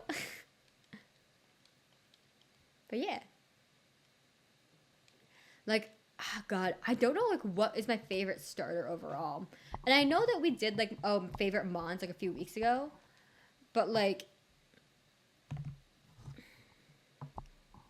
I don't know cuz like I think like Litten's pretty good. I think I said Score Bunny because Bunny, right? Like Score Bunny is pretty good. Like Score Bunny is in fact a very high. It's a high. Because I'll be so for real. For whatever reason, I do not enjoy a lot of the bunny Pokemon, which is why I really don't like Bunnelby. Like I hate Bunnelby. I'm sorry. I think Bunnelby is really ugly.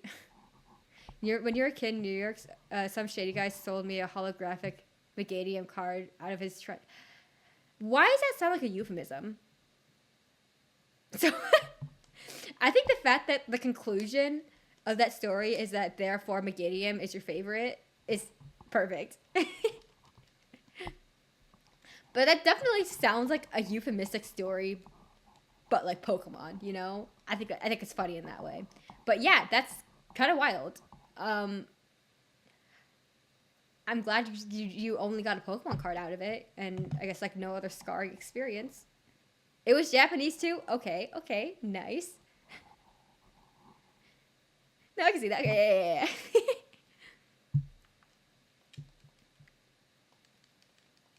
But yeah, I don't know. I feel like, mm,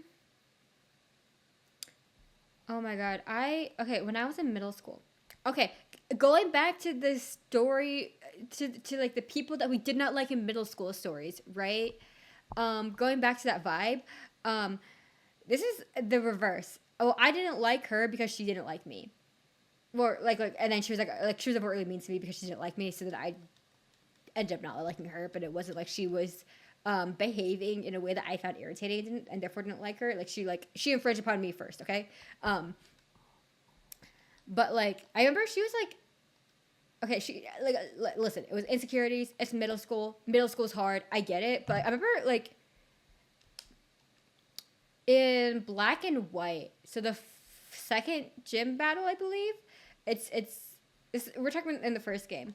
It's against the whatever fire type, whatever what whichever monkey you get has a type advantage. Um, and I know that like there is a guy that you can talk to that will give you the type advantage. They'll just give you a mon with the type advantage.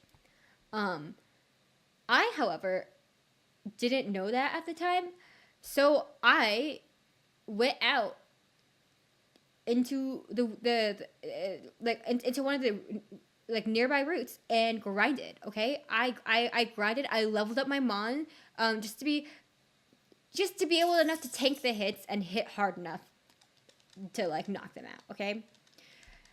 And I remember just like telling this to like one of my friends in dance class because of course this is another dancer, um, and this like girl came up to us later. She's like, "Oh well, you know you're supposed to talk to like the people like in the town because they give you free shit." And I'm like, "Oh wow, like why do you? It's not that serious. It's not that deep. Why are you talking down to me like this?" Like okay, but yeah, I remember grinding for that monkey fight.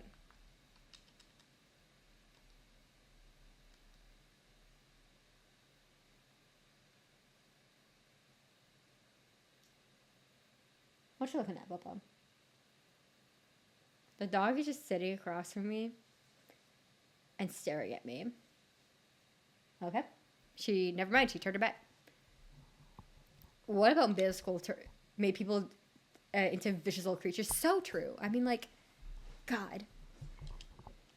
I don't know, man. I don't know. Middle school turned people into monsters. Changed my mind. Like, most of my experience, I feel, was with mm,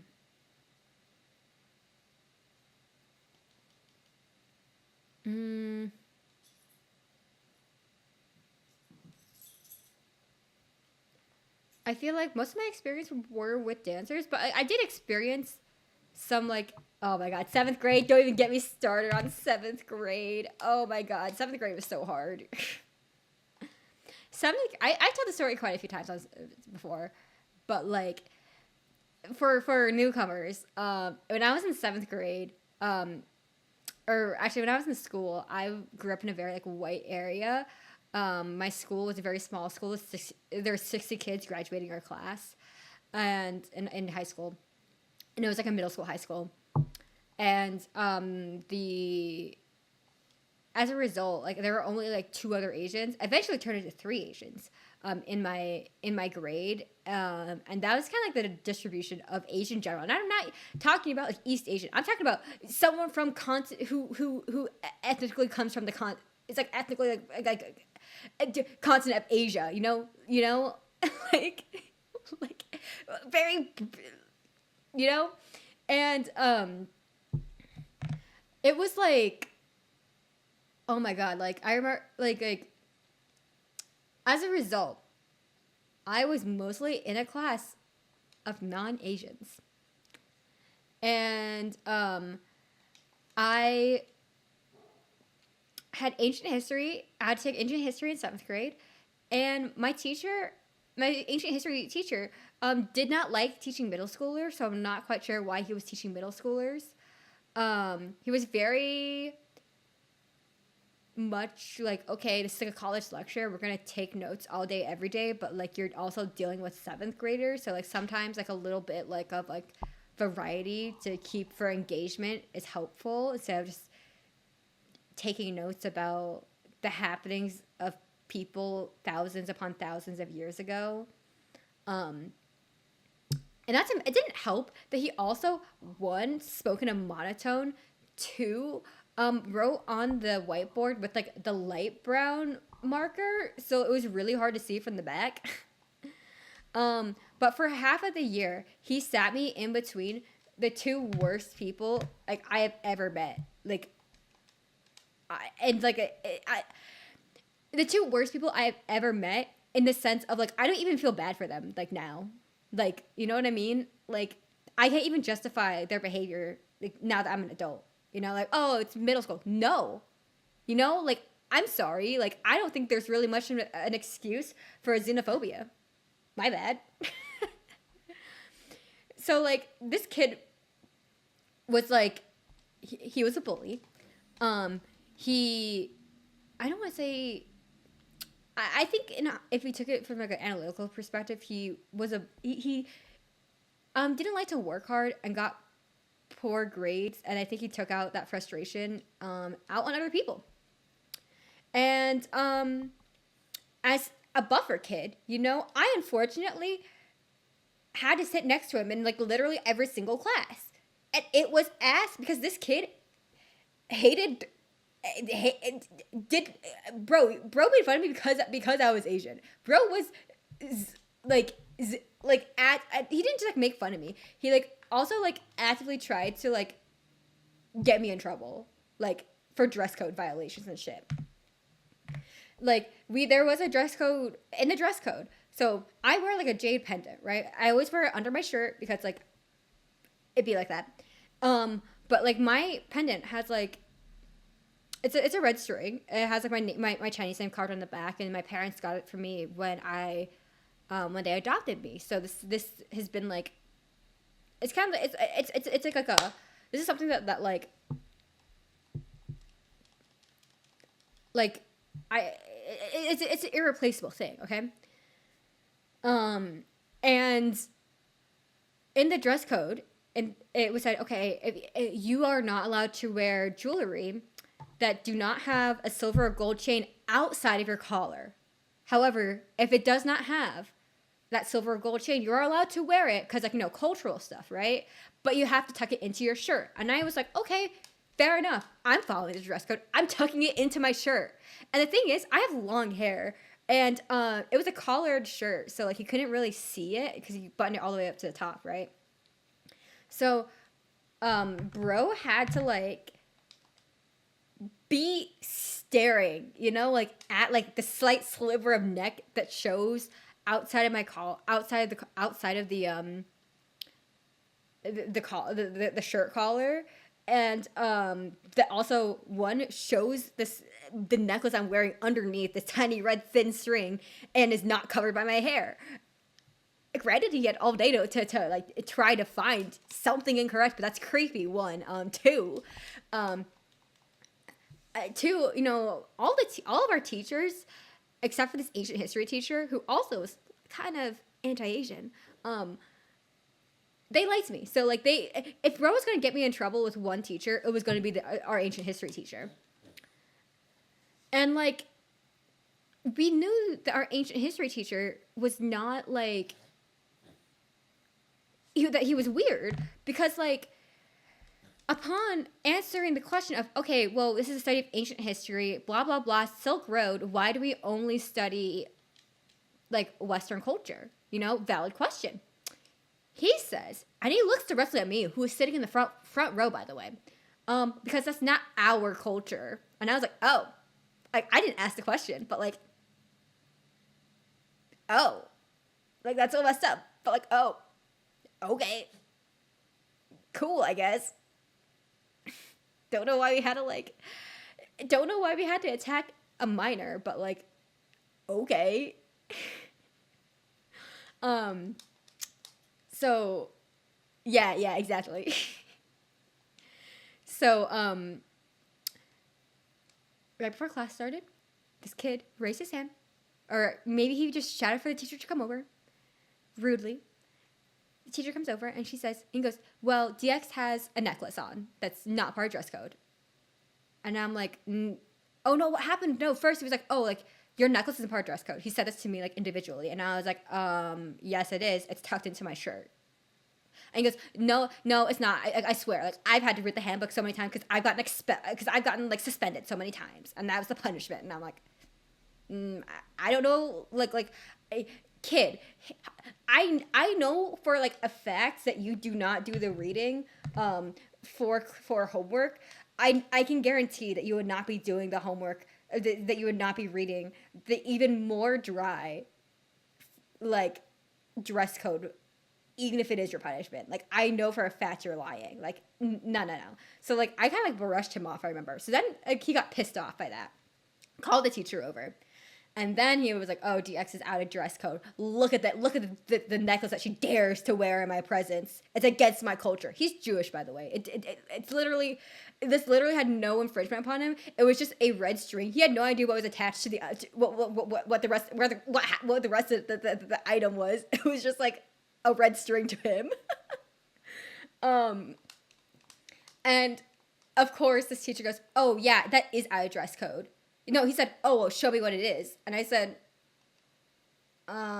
it's like a jade pendant. It's like a cultural thing." I said, and he said, "Well," and then he goes, "Oh, well, like it's out, it's out of dress code. You better not come to school again wearing that thing." And I said, "Okay." I was like, "Okay, like, what do you want me to do about that now?"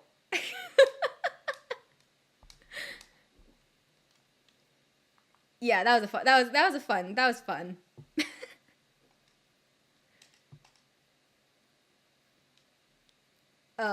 And then like, oh, what's another one that like he was just bro was just like weird. I remember he gave the entire class attention because like three kids were acting up. That was fun explaining to my mom why I was late to pick up. I remember that one.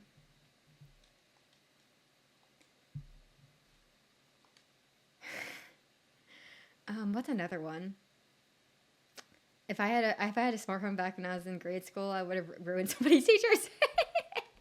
if I Okay, so like, I had a phone back in like back then, but we weren't we our school is very strict about our ability to take that phone into the classroom. So but bro, if I could have recorded those interactions, if I could have recorded um the history teacher pointedly saying that's not our culture, bro would be canceled. I can guarantee. If I could record that entire dress code situation, I mean, probably all I'm saying is that, do I feel bad about talking about about talking smack about these people on the internet now? The answer to that one would be no.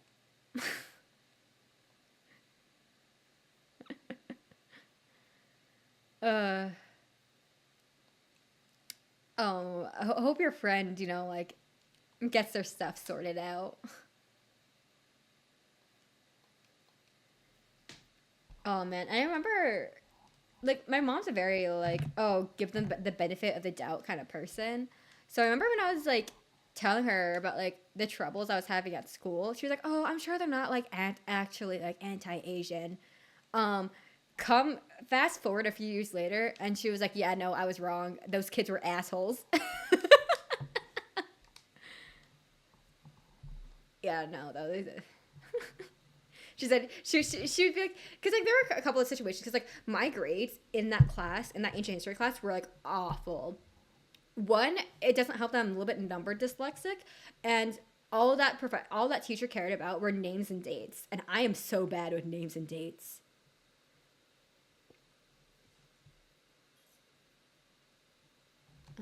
That is an allow. But yeah, and I remember, man, I remember like suffering that year, like because the way that our middle school worked was that we rotated to different teachers, but we were still like we were put into like a section. So like we were like we didn't have like classes with like other people. We had classes with the same people throughout the day. So I was stuck with this asshole the whole last day, 5 days a week. And since I was the buffer kid and this kid was a behavioral problem, I was literally sat next. I was literally in the seating arrangement. I was placed next to him like all the time, like every single class that year. It was awful. And I remember eventually complaining, and I'm like, hey, this kid like prevents me from being able to do my work. He's like distracting. He's an asshole. Well, I didn't say that, but like he's rude. One, like he like actively tries to prevent me from like being able to do my work. Two, like I'm next to him all day. I'm next to him all day, and I know that the teachers don't conspire, but that I'm next to him all day. I'm not able to get my work done, not only in this class, but in every class. And, like, please put me somewhere else. And I remember the history teacher put me next to him. The next, and we only changed seats every quarter. So like the next quarter, he just the entire table. It was this kid, me in the middle, and the other kid that I was buffering for was somehow this guy's best friend. Like, huh? So like I got double bullied for half a school year because bro didn't remix the seating chart enough. And then it was like, oh, why is class so disruptive? I don't know. Maybe because you put the most disruptive kid and his best friend one person apart. You might as well just put them next to each other at that point. Oh my god. Can we tell that I'm a little bit heated? But yeah, it was like insane. It was wild. Like what? Like, huh? Like you are the adult here, sir. Can we please take advantage of some of that fully formed brain, please? Please? Because let me remind you, okay? Let me remind you that this is the same human being man that was like, you know what I'm gonna make my 7th graders do? I'm gonna make them read the cave allegory. I'm gonna make them read the cave allegory with the expectation that they will fully understand what they read last night to come into class the next day to talk about it with the understanding that we all know what happened. Sir, I barely understood that shit when I was in 11th grade. I was not going to understand that. As what? A 12-year-old? 12 to 13-year-old? Please. Because I remember we came into school the next day and we were like, did you understand the cave allegory last night?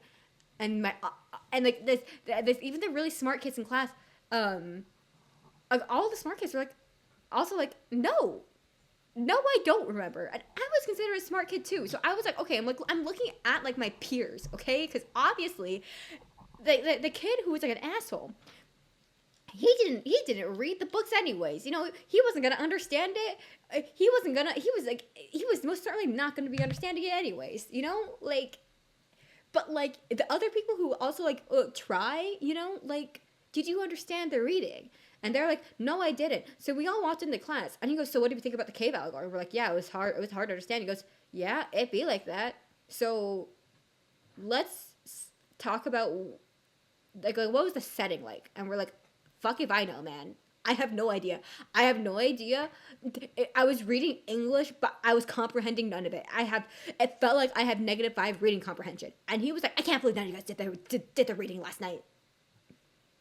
I remember all of us being like, sir, you gave a class of 12 to 13-year-olds the cave allegory. Like, what did you think was gonna happen? wild shit. So then he was pissed, but he explained the cave allegory to us, or at least like this, what was like happening, what was like being described. Because I don't know if any of you guys have read the cave allegory. Was the second half better? Was the second half the second half of the year better? The second half of the year was when he expected us to read the cave allegory. But in terms of seating arrangement, there was a seating arrangement where I was sitting not near this kid. It was great. It was a fourth semester. Not familiar with the cave allegory. So basically what happens in the cave allegory is that there are these people chained to a wall, and behind them is a fire. And the people who are standing behind the people chained to the wall are basically putting items in front of the fire so that the silhouette shows up on the wall in front of the people who are chained to the wall. And the idea is that like you need to go and you can't take things at like face value. You can't like take what like truth and stuff that people say at face value. You have to go and seek truth out for yourself, because what happens is that someone manages to break free of the chains, goes out into the world, comes back into the cave, is like, guys, this is what I found. We were in a cave. This is what I found in the outside world. People didn't believe him, and the kind of idea is that you have to go out and like go seek out truth, right? But like it is presented. This is all found within Plato's Republic. However, Plato's Republic is very like, it is like the best way I can describe it is like a stream of consciousness where Socrates says, "What is truth? What is truth? Truth is this thing. Well, actually, maybe it's not because of X, Y, Z. So therefore, truth could be this other thing, but actually, no." And somehow he comes to an answer. But you have to dig through like 50 reasons why. Of what truth isn't, as opposed to what truth is. He doesn't say, what's truth? Truth is this, and here's my reason behind it. He says, what is truth? Well, I don't know. Truth could be this thing, and this would be the ramifications of that. However, I don't think that that's that, because of these other reasons. And then he does that like repeatedly, on and on and on and on and on. Which makes it really, really confusing. And although the cave allegory is like a contained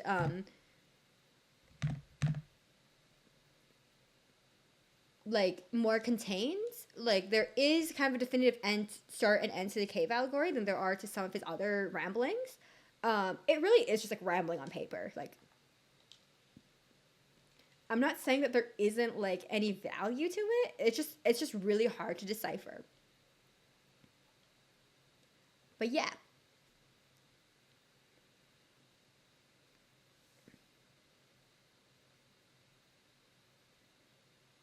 No, actually, though, that's the best way to describe Plato's Republic. And believe me, I had to read all of it.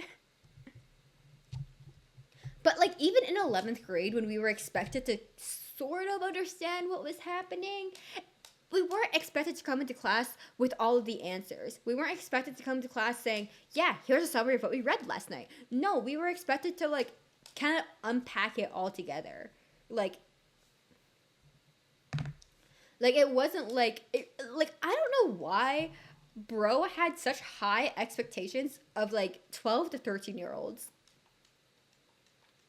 Because the thing is, that's just like, so if you know anything about Greek philosophy, Plato's technically the one who like recorded the it's Plato's Republic. However, it's Socrates the one that's speaking, and the idea is that this is a conversation that Socrates had, and Plato is just preserving his master's thoughts and shit. Okay.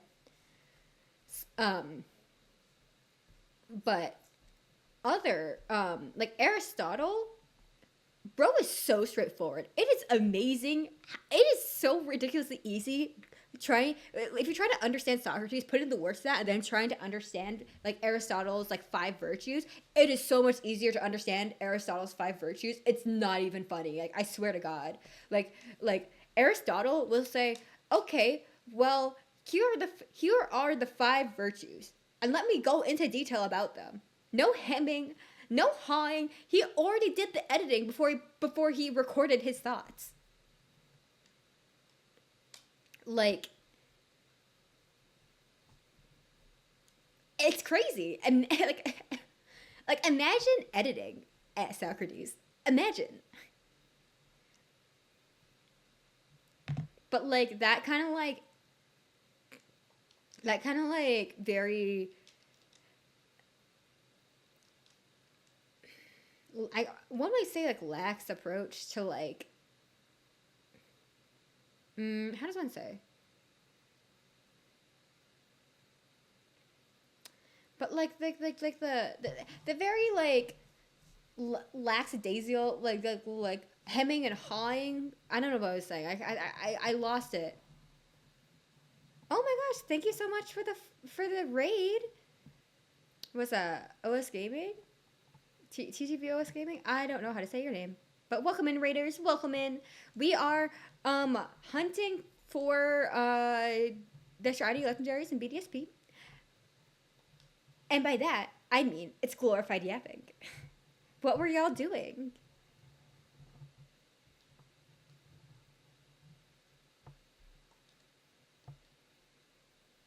What were y'all doing? If you don't mind me asking. That being said, also, if y'all need to raid and dash, chill. I understand it. Go do your thing. Go get your food. Go get your non-screen time. I get it. But I'm gonna do a quick introduction of myself. I'm DX. This is the first time I've actually. Hold on, I need to update the counter. But yeah, I'm DX. We play lots of Switch games. Sometimes we play Fortnite. Sometimes we do art. It's a chill vibe here.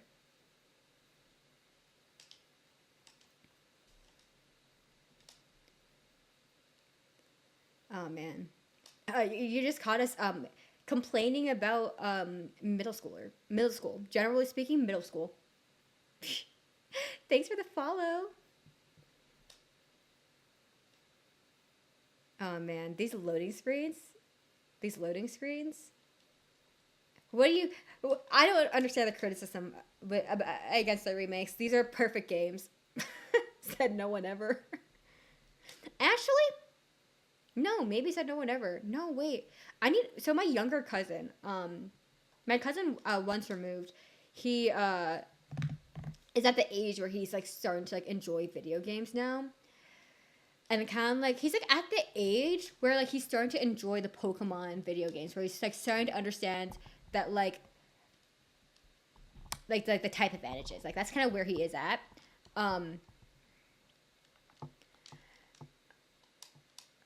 Like he doesn't really understand setup, and it'd be like that. Wait, pause. I'm gonna read that.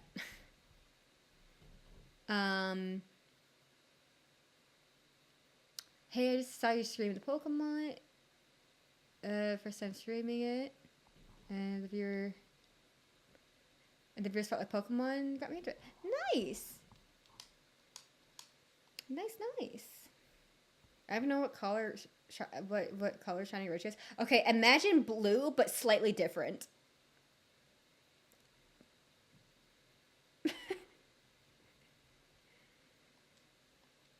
Yeah, he's at. So my younger cousin is at the. It don't do damage. It's bad.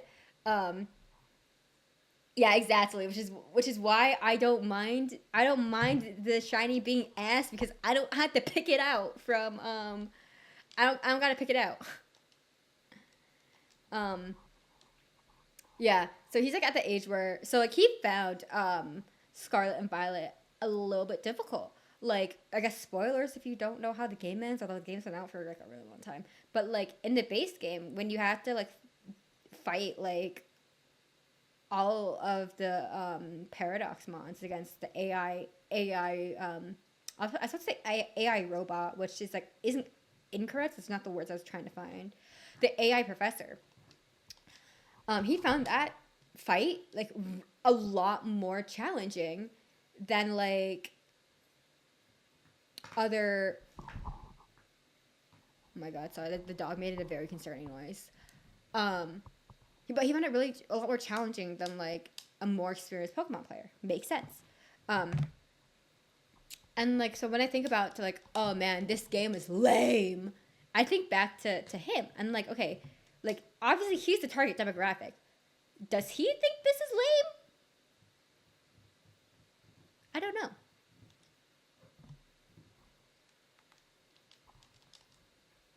Like I don't know if he thought, and he has the remakes. He has the remakes, and then he got that for Christmas, and then like the following Christmas he got you had it not, but views nice to you. So have a good night. Oh yes, have a good night. Have a good evening. If again if but yeah, thank you so much for the raid, for the follow. Very much appreciated. Um, well, that kid's gonna cry as our Arceus final boss fight. Um, he doesn't have Legends Arceus. He only has like the main line. He only had of the Pokemon games. He only got Brilliant Diamond and I think Scarlet. And definitely he has to like. I know for like the Arceus, you kind of have to like do a couple of extra steps. So I think he doesn't really understand like post game quite yet either. Especially like these like post games like in BDSP where it's more like a little bit more open ended. But yeah, like I next time I see him, I have to ask what he thinks about this game because like obviously my opinion as someone who's played the original when I was his age, like it's different than me coming back as like a 20 something year old playing this game and being like, this game is lame, they changed so many stuff, I hate it. Oh, look at how much you can clip on the corners. Blah blah menu sandwiches.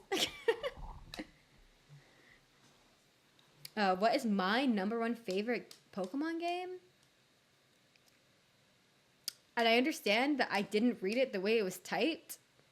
Huh.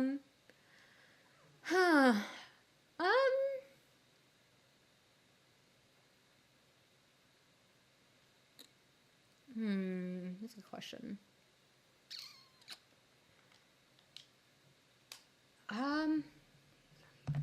Okay. So I'm gonna talk out loud while I think. How's that sound? So I played Diamond, White. I think I played X. I think, and then I played Oros. I don't remember which one. Oh, my phone's about to die. My phone is dead. My phone's gone. Say goodbye to movement. Say hello to PNG. Let me grab my charger real quick. I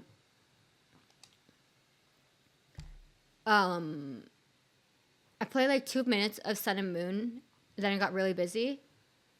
I wasn't going to play Sword and Shield until the pandemic happened, and then I was like, okay, might as well. And then obviously I have this game, Arceus, and then Scarlet Violet. So I kind of played ever since Diamond, Pearl. But I didn't play really the Alola region.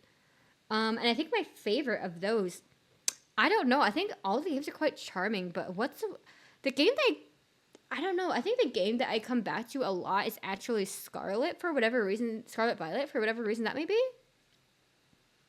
I don't know.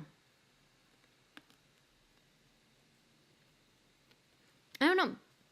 I don't think I have a favorite of all time. I have least favorites. Like didn't really like Sword and Shield.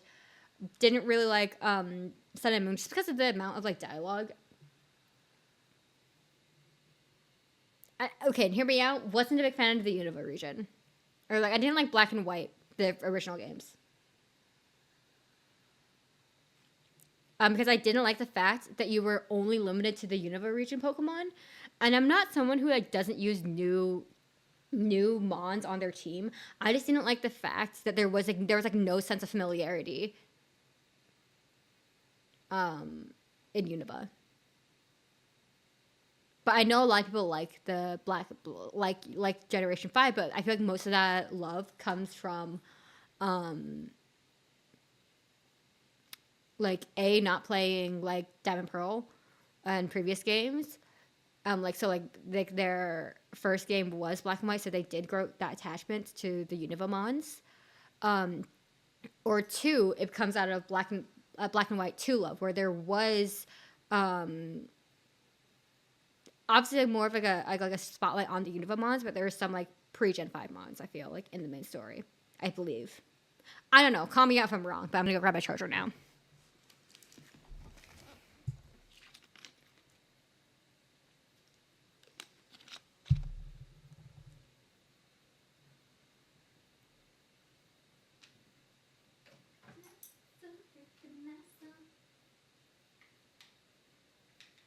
What you looking at, Bubs? What you looking at, Bubs? I couldn't try and put it in the wrong charging port, huh?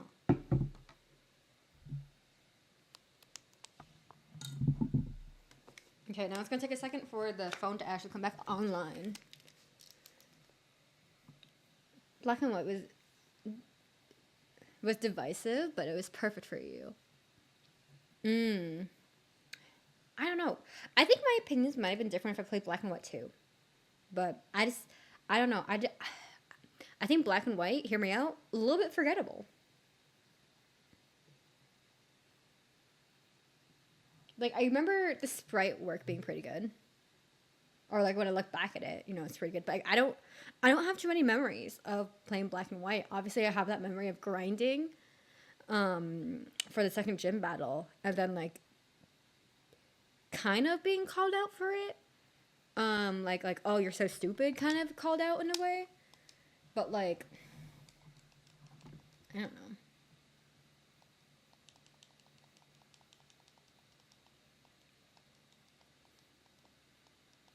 The Sailor Moon buns. Oh, I don't remember what the. I get the protagonists of Black and White and Black and White 2 confused, but it'd be like that. It'd be like that. Oh my god, I am so blind without my glasses. So I'm just trying to clean the lenses off so they're less, so I can actually see shit. Hilda Black and White 2, Rosa's Black and White. Sorry, Hilda Black and White, Rosa's Black and White 2. No,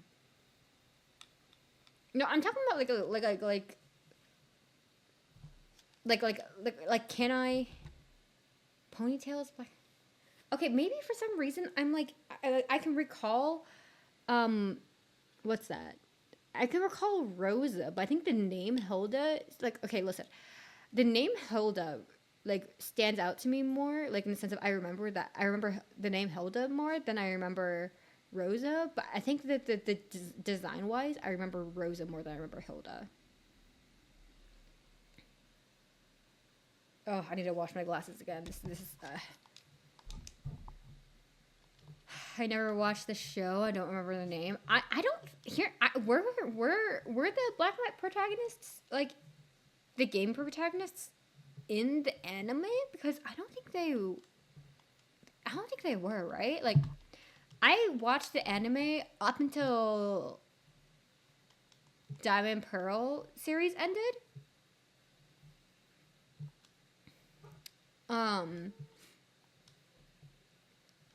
And I didn't like the fact that in episode 1, seemingly level 100 Pikachu got like destroyed by like a level 5 Snivy. Like, I understand it's supposed to be like a soft reset, but like, come on. I never watched Shogun and Rose. Just assumed that it was a different girl in every generation. I mean, like, kind of. Generation 1 and 2 was Misty. Gen 3, it was May and Max. Gen 4, it was Dawn. And up until Gen 4, Brock was like the third companion, and then starting in Gen 5, it was different traveling companions overall. Like, what was it? It was like Iris and fuck, I don't remember what his name is. Like, and I didn't like Iris that much. I didn't like I didn't like the Pokemon chef guy, the one that has the grass type monkey. Didn't like that guy.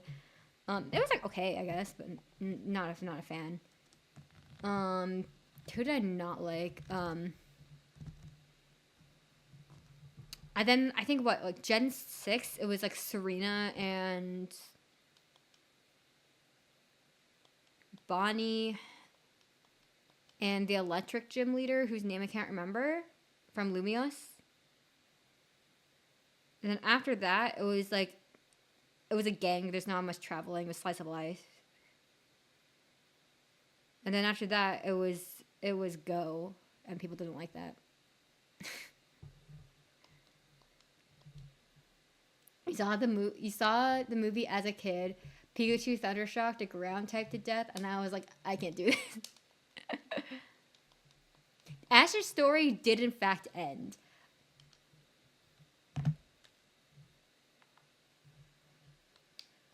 No. Okay, listen. I did like the side characters. Um, I liked May. I liked May lots. I like that the story like focused on her journey a lot. Donna's a little bit annoying, like looking back, but I liked Dawn as a kid. Didn't like Iris or what's his face. I liked the Gen 6 traveling companions. I liked the Alolan classmates. And yeah, I think it was just the Gen 5 traveling companions I didn't like.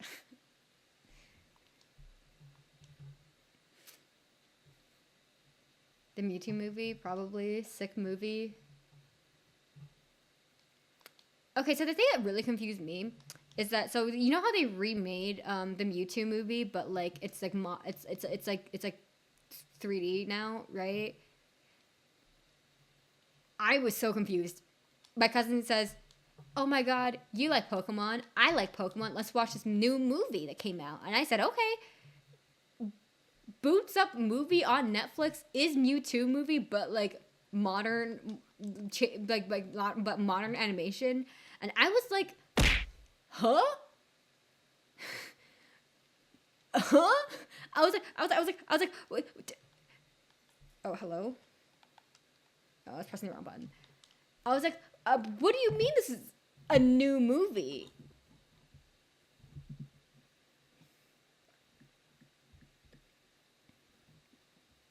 The Mewtwo, it was Mewtwo Strikes Back.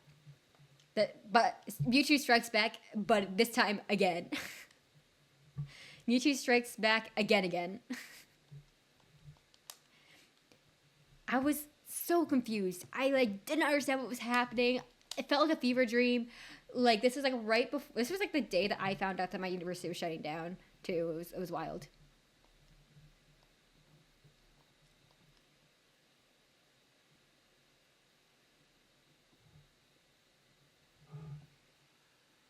Oh my god, I can move again.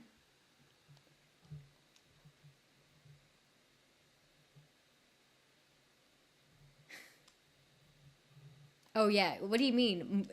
Mobile is 10 out of 10. This is 90. Yippee.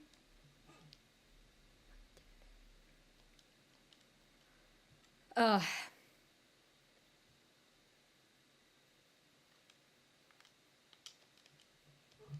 But yeah, it was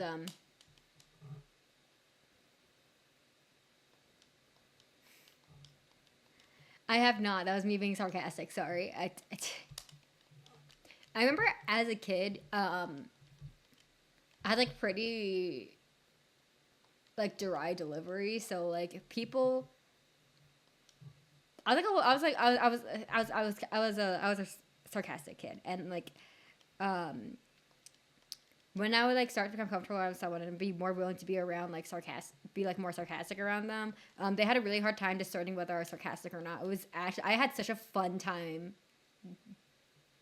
just saying shit. And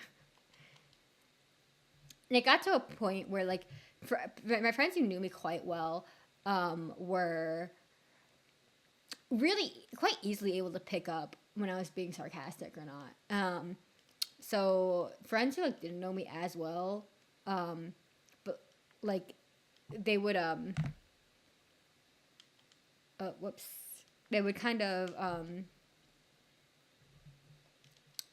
don't want to say they would get teased for their inability to discern sarcasm. It was kind of fun.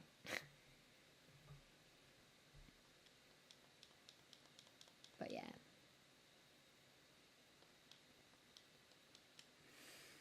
I don't know. Okay, here's the question, guys. Is anybody like watching the Pokemon anime now?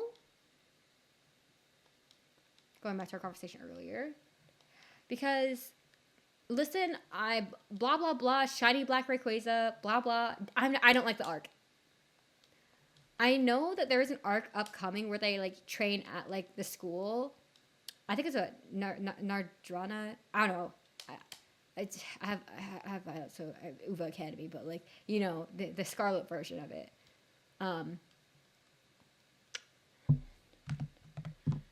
Like I don't know. I wait for the day that they where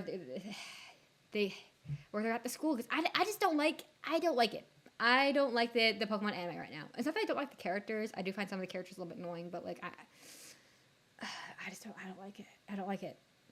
I think it's just like it doesn't have like the Pokemon it factor, in the sense where like previously, right? Like it's about the Pokemon's bond with Ash, but also like training arc and gym battle. Like this is just kind of like let's see where the wind takes us, and I don't enjoy that as much. It just doesn't have that Pokemon like. It doesn't have the Pokemon it factor.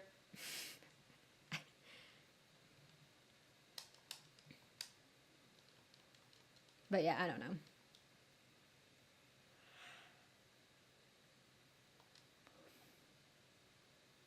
I haven't yawned in a hot second. It'd be like that.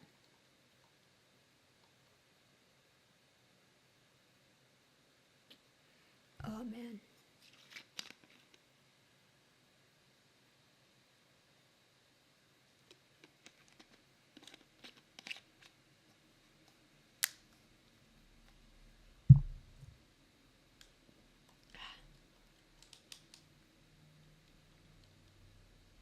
Anyway.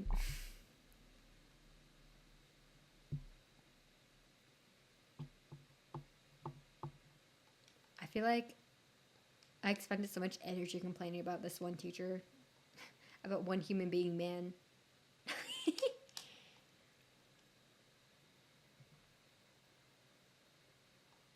Oh my god.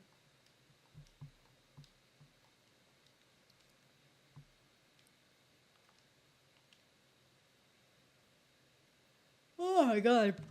Ooh. Bro, that body pillow that you were describing on your stream, I left, right? I had to stream up. I left to like go do something. I came back and you were like in the middle of the most like bombastic conversation that one could come back to.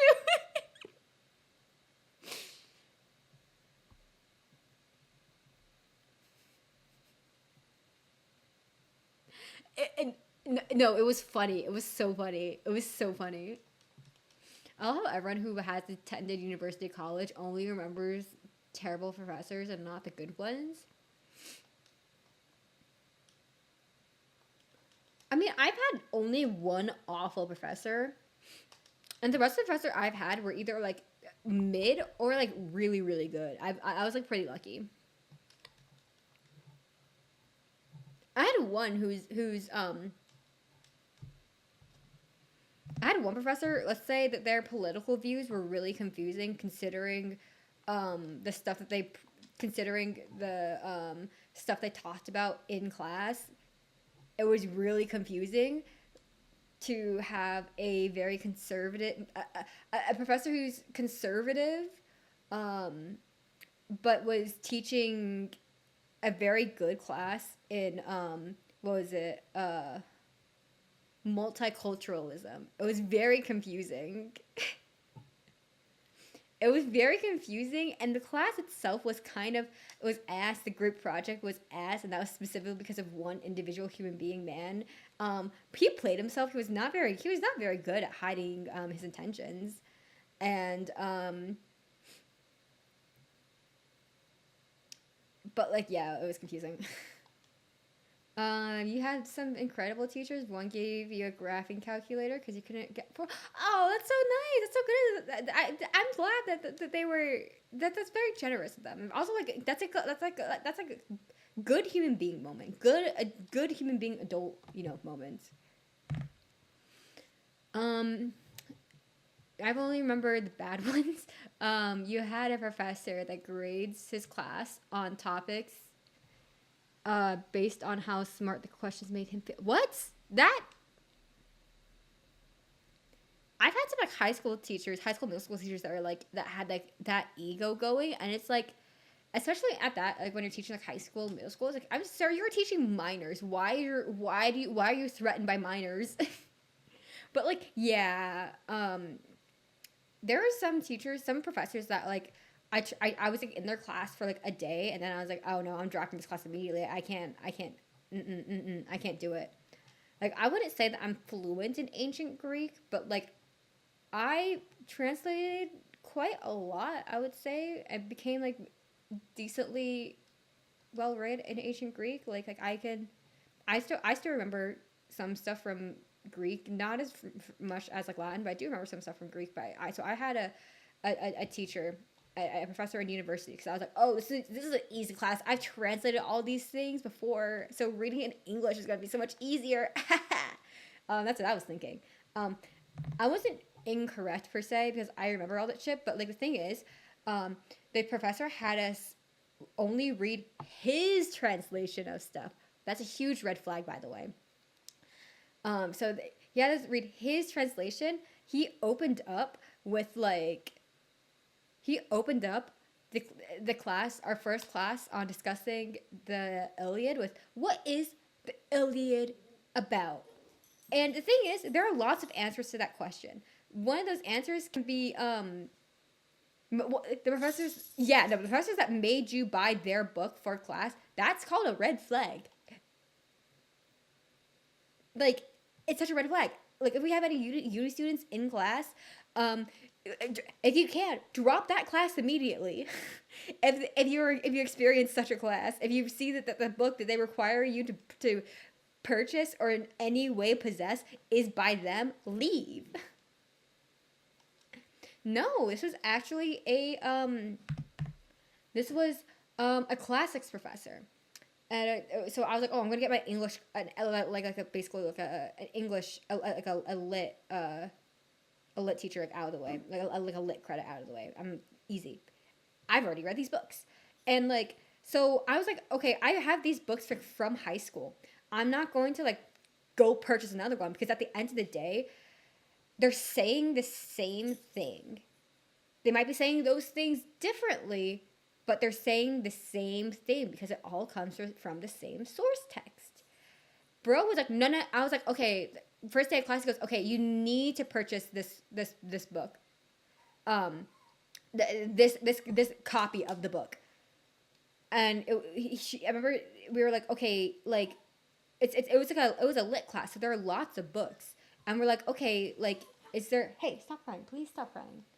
Like, is there any way that we can if we already own such copies, such books, would that suffice? And he said, no, you need to purchase the one that I explicitly said in the syllabus. And the thing is, the only difference between the versions that he had on the syllabus versus like the other copies are that they were translated by him. And it's kind of like, okay, like, I'm not gonna rent 10 books, 10 plus books, when I own more than half of them already. That's called a waste of money. Like, ain't no way. So I just didn't do it. I just didn't do it. I had a friend, and I messaged somebody in class, and I said, hey, do you have the book? They said, yeah. And I said, for the essay, would I be able to borrow your copy? And I can copy and paste the pages that I need. I can like take pictures of the pages that I need. But like, I'm not gonna waste money on buying this. I'm buying it when I already have like the book already. And he was like, yeah, sure, go for it.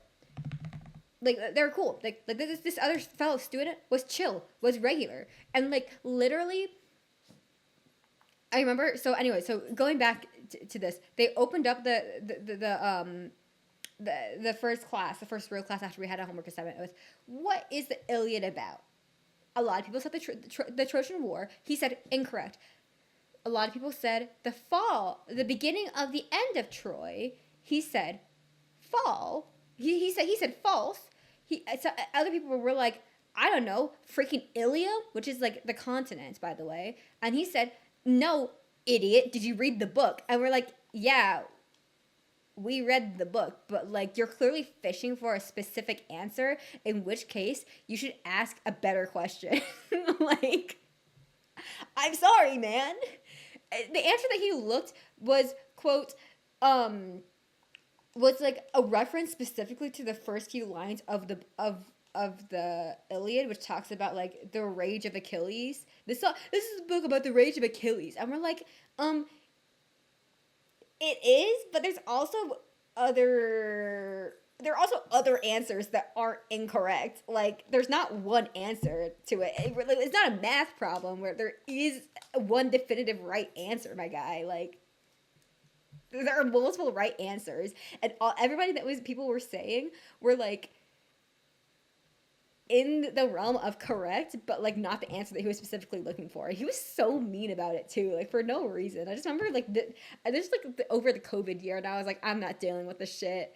There's no essay that I can write that could please this man because I'm not gonna be sucking up to his ego. I'm out. So I dropped it.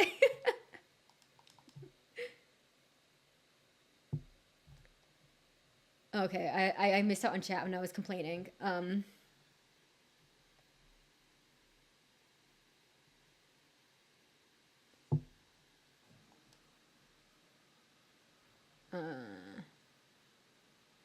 College professors are more unhinged than high school teachers, IMO. I agree. I agree. Yeah.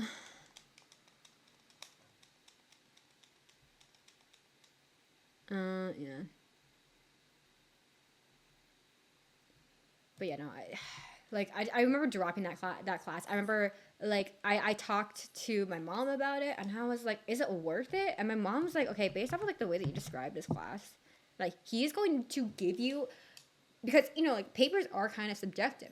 Like my mom's like, he's gonna fail you because he just doesn't like your take on stuff. Like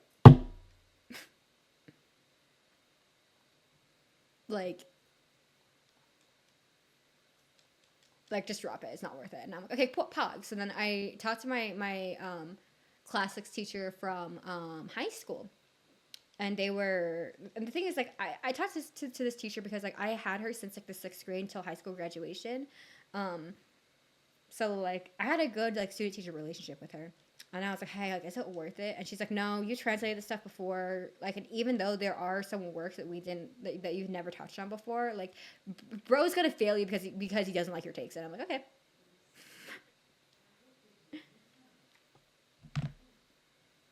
But yeah, that was. And the thing is that like, I wanted to continue with like Asian Greek and University a little bit, but like, my options were this like really prickly old man that I'm describing, who like was either this teacher or another teacher who like was like very scatterbrained, and I was like, I can't do this. I can't do this shit. No. I'm out. Bye-bye. But like another professor that I had that was like, she wasn't. She was a bad professor in the sense that she came into class with like -5 lesson plan, and then she would be like, "Oh yeah, by the way, the paper is due tomorrow," and I'm like, one, what paper? Two, like, what paper on what? Like, what do you mean there's a paper due tomorrow? It's not in the syllabus. The syllabus was one page that said, "Come to class. Here are the class hours. Here's my office." Like, it's not like this shit wasn't on the syllabus. It's not like I could have prepared. And it was like, and I had her in spring of 20. Okay. Here's a fun in this class actually, because we talked about literally anything except for the subject matter. Like the subject matter was supposed to be like linguistics and something about the brain. And I was like, this sounds interesting. I'll take it. There was no textbook.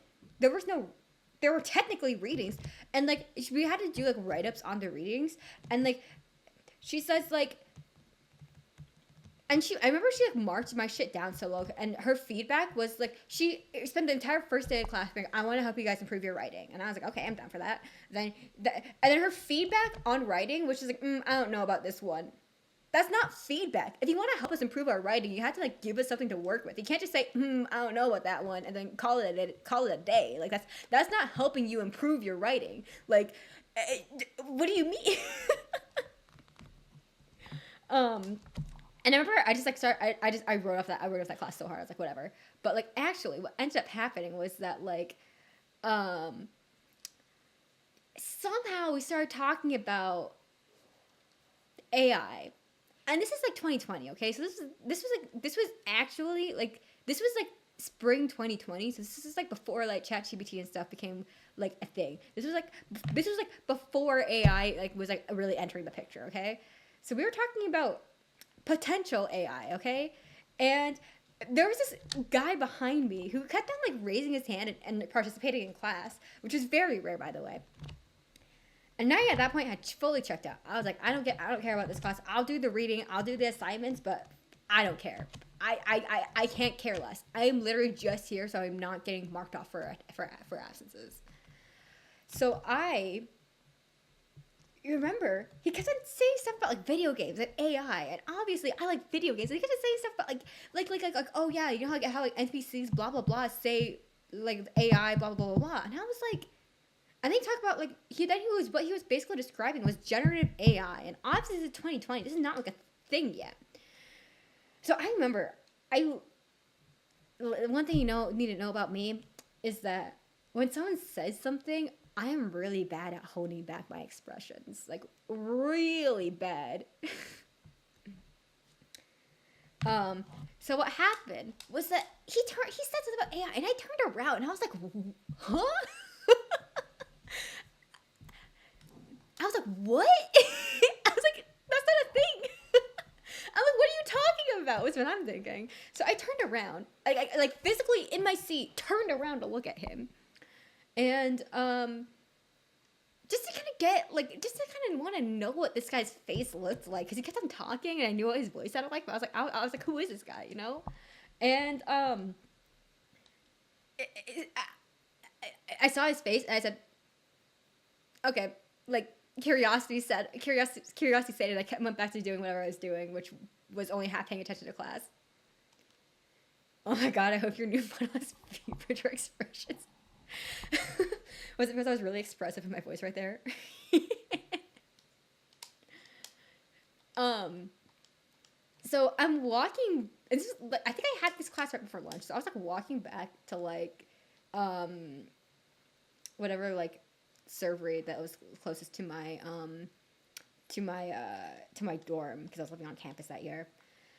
And bro, I had like my noise canceling like headphones in. I was vibing to my music and like walking, you know. Bro taps me on the shoulder. My soul leaves my body for a fat second and then like returns. And he was like, "Hey, like, do you have a problem with me?" And I was like, "No." And he was like, "Okay, I just want to double check because like you turned your whole body around, gave me a weird look, and then turned back around." And I was like, "Oh, sorry, you were just talking a lot, and I wanted to know what I just wanted to match the face to the voice." And that's how I made a friend in that class. And I, according to his words, turned around, made a weird face at him, turned back around, and then was willing to go about my day.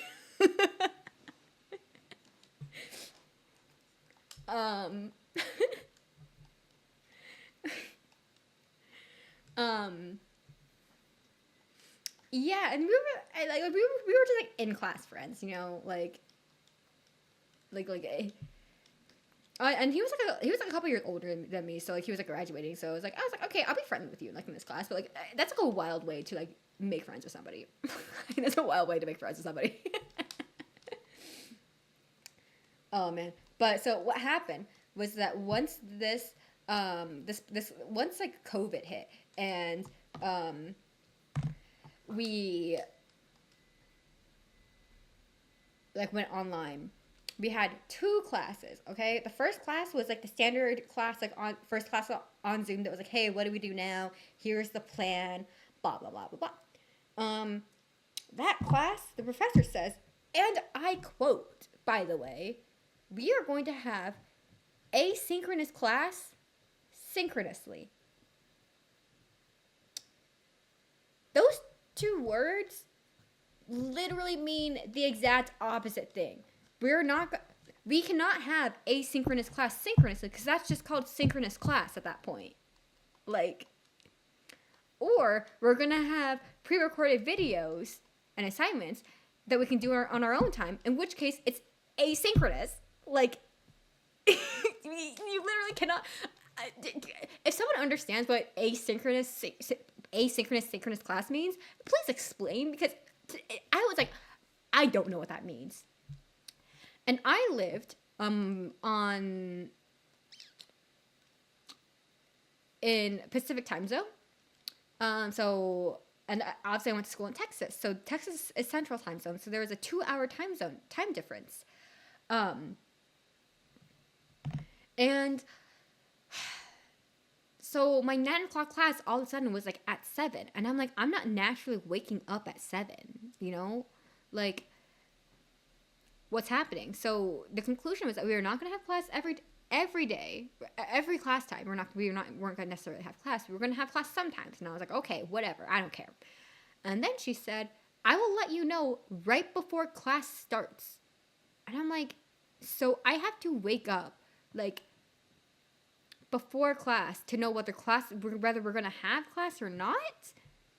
And for the first few weeks, I was pretty good about waking up like before class, checking like Canvas to see if we would have class or not, and then going back to sleep.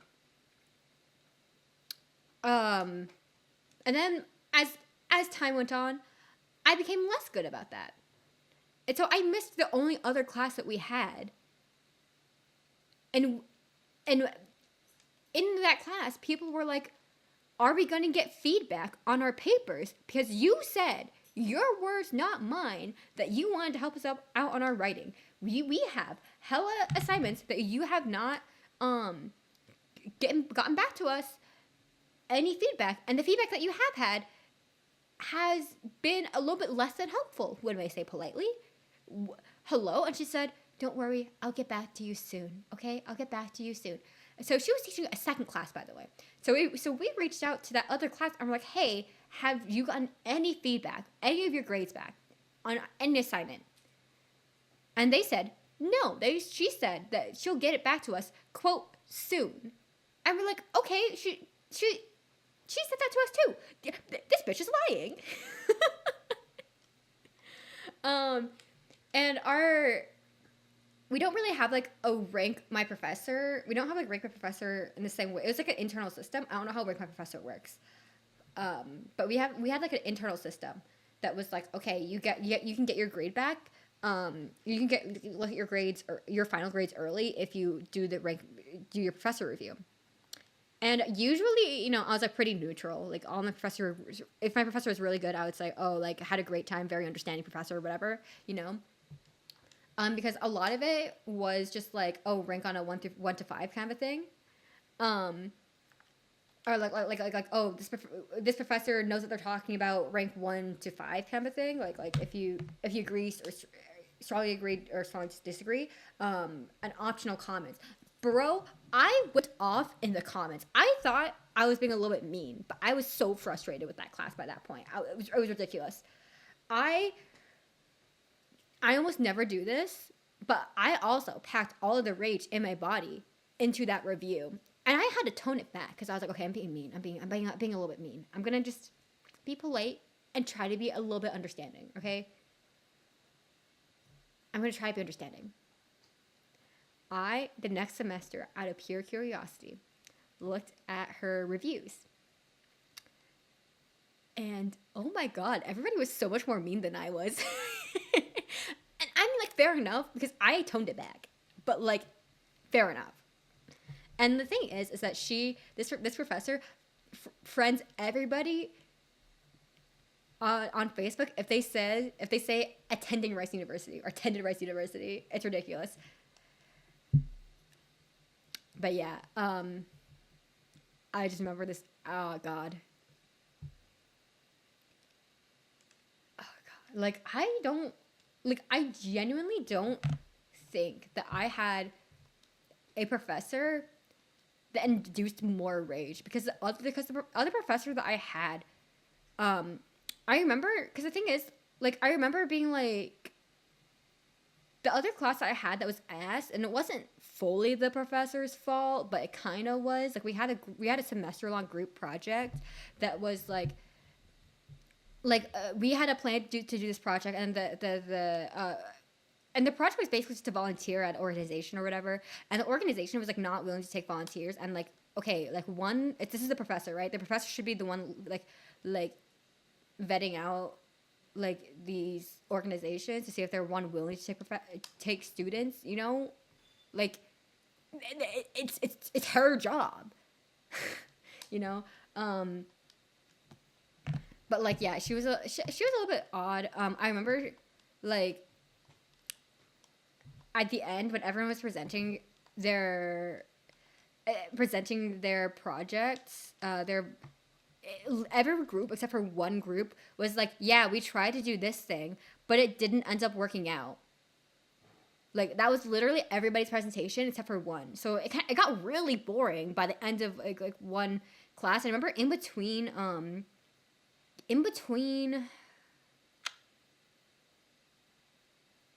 presentations, I was like writing something down.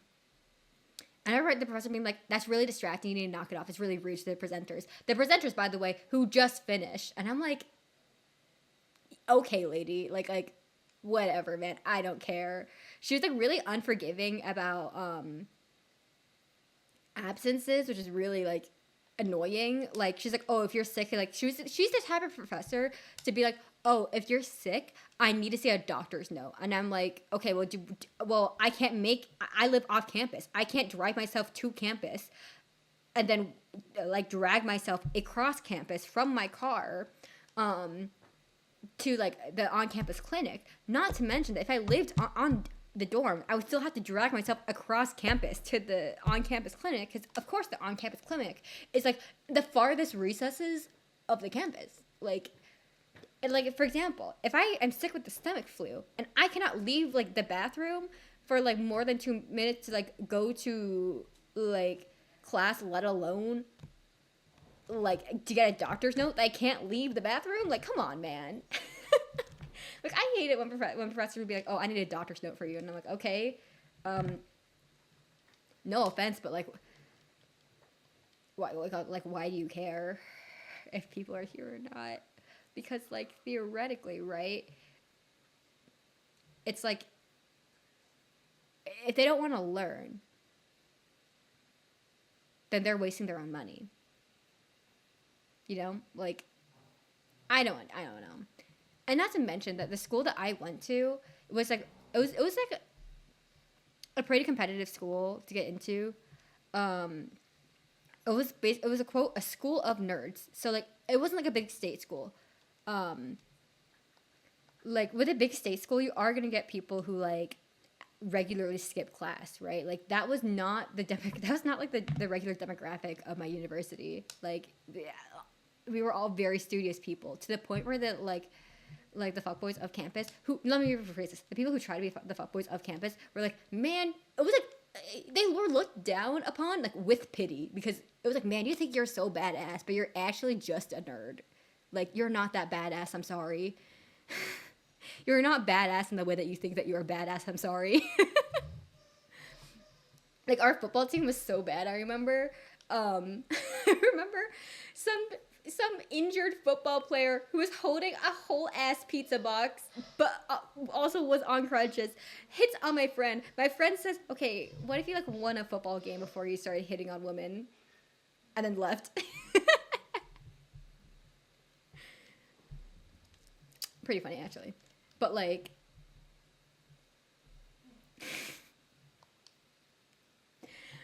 but like so especially like at that school, like I just didn't understand why that like some professors would be like so like uptight about attendance when it's kind of like theoretically like you really shouldn't care, I guess, you know, because like the people who want to be there will be there anyways. Like I'm sorry that you have a big ego, I guess.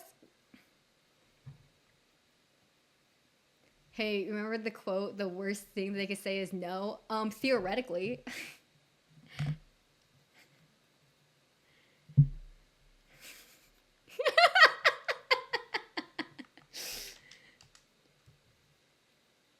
No, but the thing is, it wasn't like, hey, do you want to go out on a date? It was like unwanted advances in an icky way, you know? I think that warrants a nuke.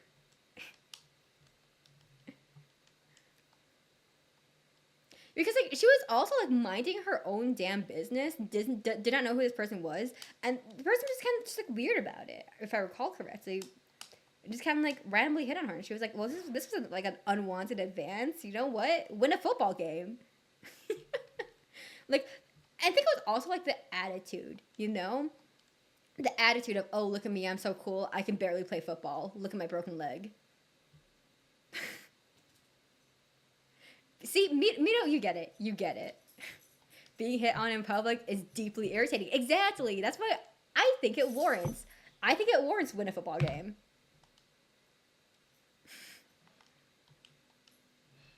Oh my god. I went to H Mart. This was like a couple months ago when I went to H Mart when this happened. To pick up a bag of rice. And I was going it was after a dress rehearsal for a school performance. For my dance school performance. And like I know a few of them, like there was one student who was already in university, and I was like, hey, I know that you're gonna go home to like no food because you're living in a dorm, and I know that you don't really have food, like, enough food that's nutritious for dinner. Do you want to go to H Mart that's halfway between here and your university to go grab food? Because I need to go get food too. And she said, yeah. And then I opened up to the rest of the dance class to see if they, just to be nice, you know. And then one of the students said yes. It was fine. It was chill. I remember as I was walking in with one of my students to H Mart, because I was picking up a bag of rice before sitting in like the food court area, and I remember we got catcalled, but it just didn't register for me, so I just kind of like kept walking. Like I ignored it. I ignored it as it was happening. Like it didn't register as it was happening. And once we were inside, I was like, did they just catcall us? Because that's disgusting. And she was like, yeah, like you handled it really well. And I was like, yeah, it didn't really register what was happening until like just now. But yeah, don't be gross in public, guys. Don't be creepy in public. Don't randomly hit on women in public. Also, with Valentine's Day coming up, I saw somebody in English chat say that they had to talk their friend. Someone in English chat said that they had to talk their friend out of giving somebody who already rejected them flowers for Valentine's Day. Like, I can't imagine. Oh my god, yeah, you're right. It's the 13th today, huh? I forgot. I didn't realize. I thought, for some reason, I thought we still had some more time. I think we're at 20, right? I don't know. I've been haphazardly updating this. But, like, I cannot imagine, like, being the person to talk my male friend out of, like, giving flowers to a girl who already rejected him. Like, do you know how hard I would have roast him?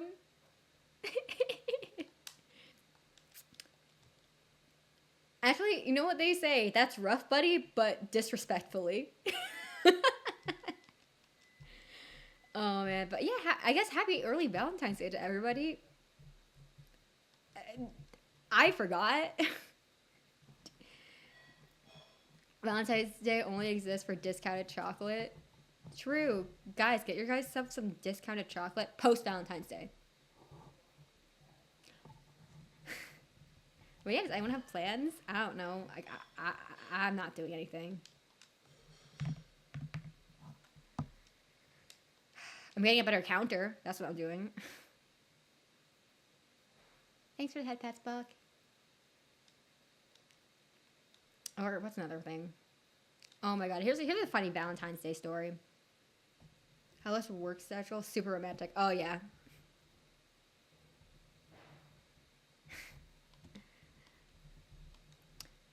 Here's a funny Valentine's Day story actually. When I so like all the relationships that I've been in mostly have never. Oh, that's so not true. Never mind. The thing I was about to say was not true. I just forgot. Whoops. I for 1 year for Valentine's Day, my friend says, "Hey, let's go grab dinner." And like apparently he had been flirting with me for like a good bit by this point. And I was like, "Oh, dinner with my friend?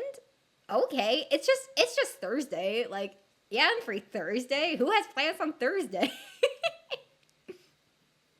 Wait, hold on. Let me have to double check what that date was.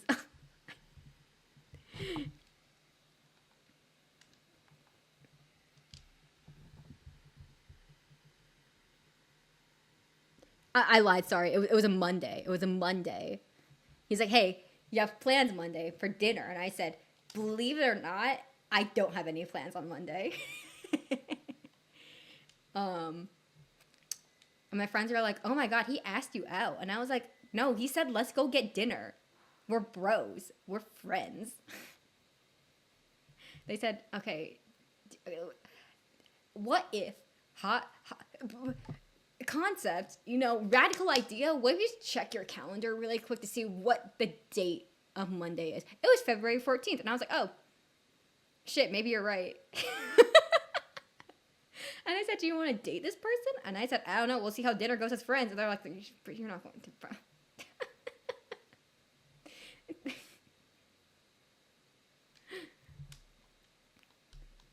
Oh man.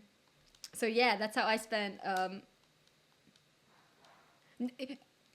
would later be told that bro is actually not being subtle. I'm just not that smart when it comes to romantic endeavors, specifically involving my own life though. And okay, and the funny bit is that after dinner, so we go out to dinner, and by the way, we chose like a pretty like casual taco place. It wasn't super romantic or anything. It was dinner with as friends.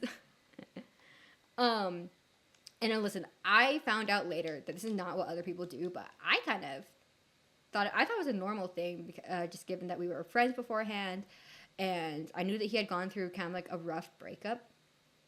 It was like a breakup with his girlfriend of like a good few years, and so he was like, he spent a lot of that dinner talking about the breakup and stuff, and I was like, "Oh, okay, this is chill. He needs to vent.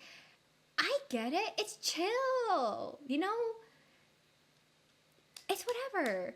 Um, I think that he saw that as like a clearing the air because he knew what my dating history was like. And then like a few weeks later, he actually asked me out, and I knew what was happening, kind of thing. Um, I just think it's funny. But yeah, I'm really dense when it comes to my own shit.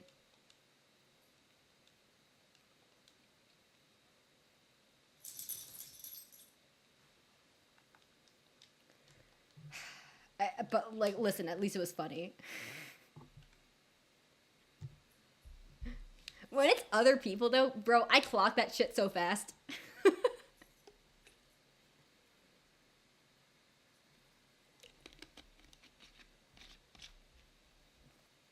But when it comes to me specifically, unless it's really obvious, um, over my head, I know nothing.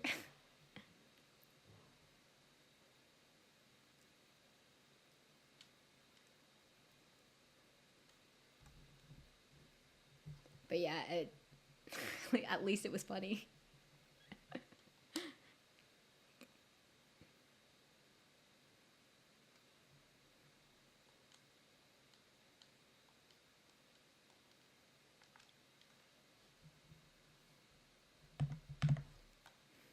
yeah. Oops.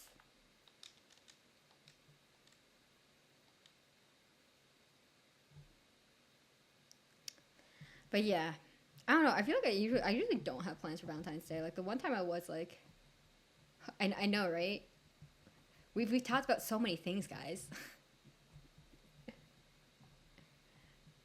What do you mean it's been 4 hours?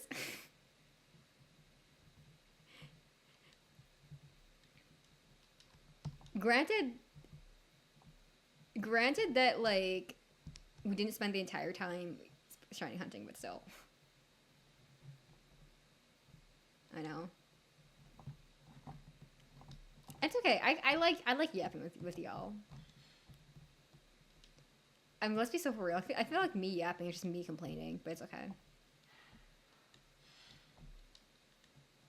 Oh, this is 26.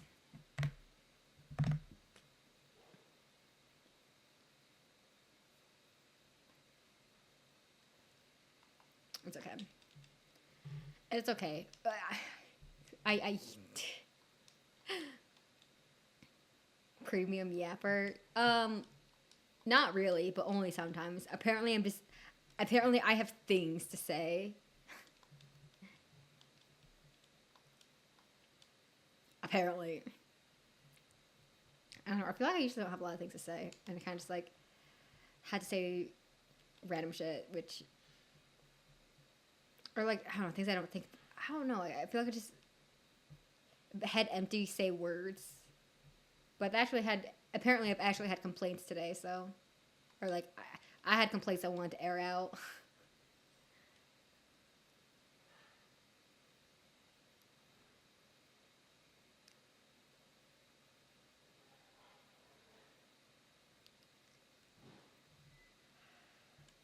Oh. Oh man, it's gonna. I wonder how long it's gonna take us. I wonder what happens if I accidentally reset on the shiny. We're giving up. True, I do. It's true. I don't know. I feel like in some ways a little bad, just like complaining. But it's okay. I guess it's okay.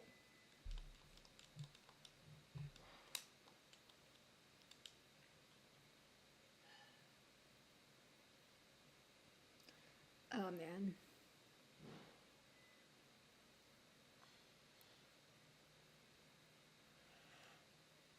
Sorry, guys. Okay, let's get to 150, then we'll call it a day. How does that sound? How does that sound? That's like less than 25 more. We could do it. I keep on like. It really is like playing Hello Kitty Island Adventure. What are even the odds? It's 1 in 4,049 or 94 or something like that. Let me double check what these odds are. The odds are bad, as I say, but you know, it be like that.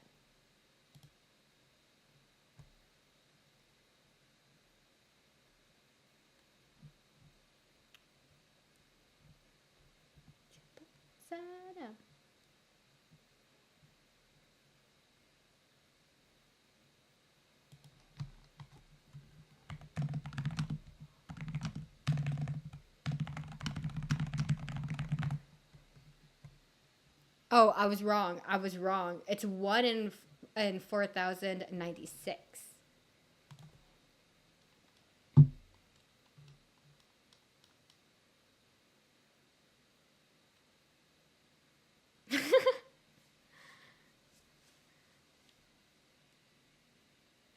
Yeah.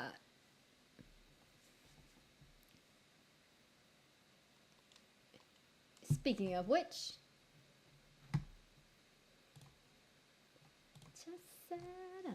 boop. Oh man, next time, whenever we pick this up, I promise that we will have a better system of of counting. It'll it'll be a proper counter instead of me having to like manually enter the shit.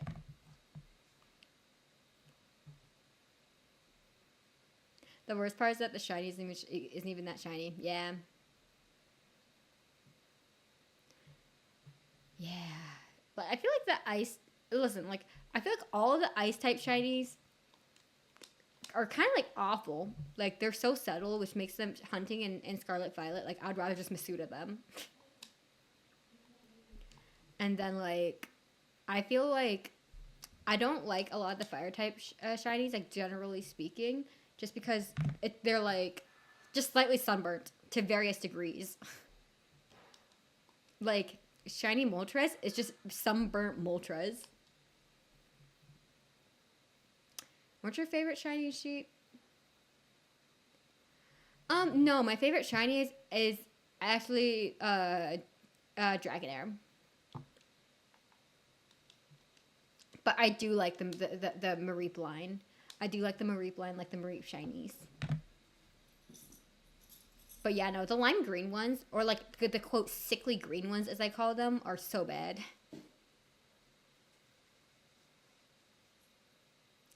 Shiny Sylveon. Shiny Sylveon's also good. Stop yelling, bro. What you want? But yeah, no, Shiny Sylveon's pretty good. I saw a fan art of Shiny Leafeon where it's red instead of green, so it's kind of like autumn leaves, and I'm like, man, that would have been good, wouldn't have? Instead, we get like this. No, I just I don't. It's so bad.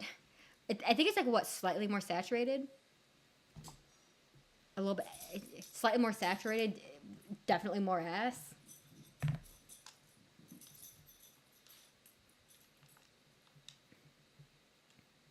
But like I think Espeon's pretty bad. Espeon's pretty bad. Umbreon's not bad though. I like Umbreon. Umbreon's pretty good. I like the ones that are distinct but like clean. You know, like Sylveon is distinct, but it's like it doesn't look like haphazard. Mm,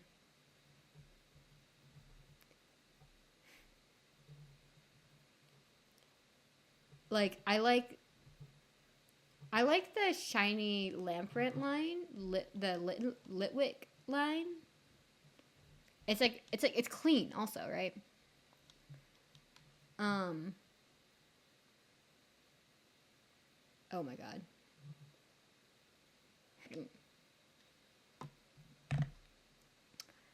That's pretty clean. Um. I don't know. Oh, I don't like the Tepig, but but shiny Emboar is pretty clean in my opinion. It's not bad. I like it.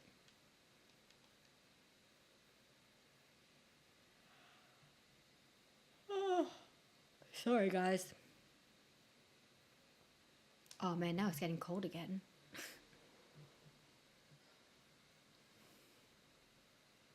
It's okay.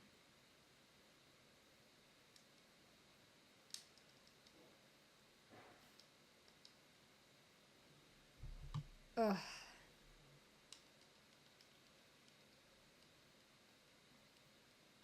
Okay. Here's the thing. Okay. So I watched Exo Kitty on Netflix, right? I've talked about this before. That's not the point. But in the waiting for Exo Kitty season 3 announcement and hoping for such announcement, I was like, okay, I might as well go back and actually watch the To All the Boys movie. This is plural because I hadn't watched them. I kind of just went into Exo Kitty and I was like, okay, whatever. It's a silly show to put on the background. Um, I don't know. I thought the first one was charming, and I liked the sequel significantly less.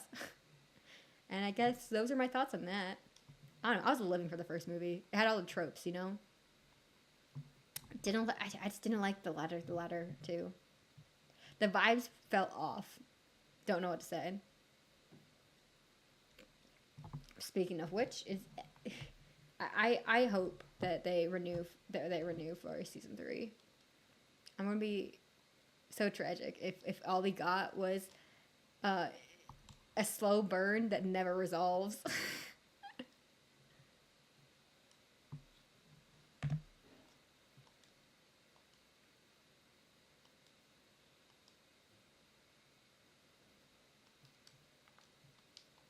Anyways.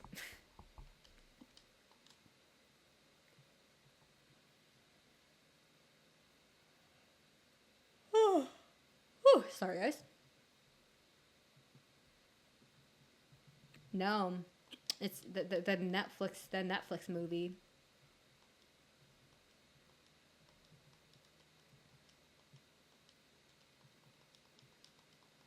It was great. I like the night I watched the To All the Boys movie, the first one.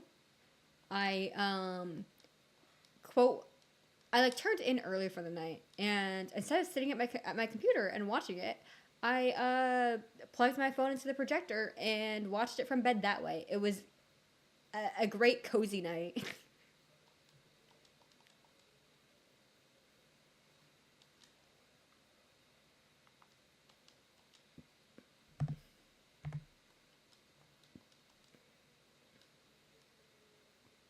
Yeah. Actually, like when I was in university, when I was in uni my fourth year, I um I hadn't watched the Twilight movies before.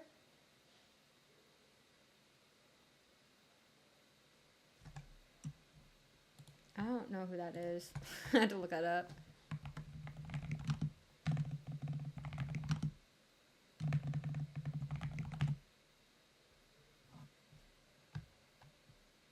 Florian. Oh, okay. In Exo Kitty, he's just a misguided teenager. He made some poor choices. Okay, Florian. I know, right? But yeah, no. Florian he's a teenager, so like he as a character is a teenager, right? So it's like hard to like you know. But yeah, wasn't a huge fan of Florian, but it'd be like that. But yeah, no. In university, my roommate, she was like, I won't call her a big Twilight fan, but she does like she likes the campiness of the movies. So she dragged me in to a hold on, let me like my lips are hella chapped and it's distracting me.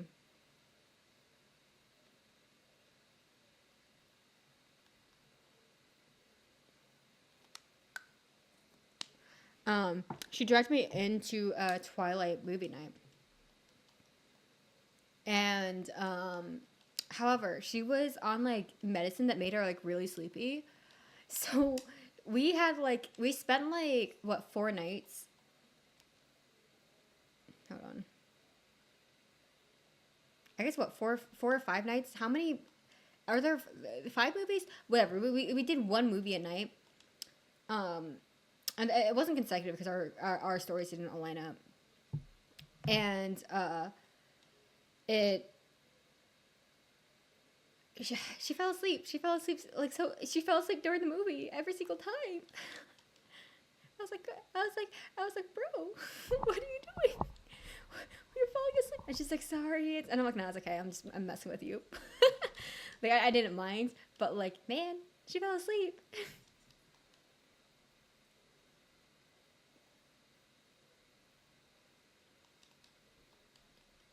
Oh man, guys, we have 10 more. We got 10 more.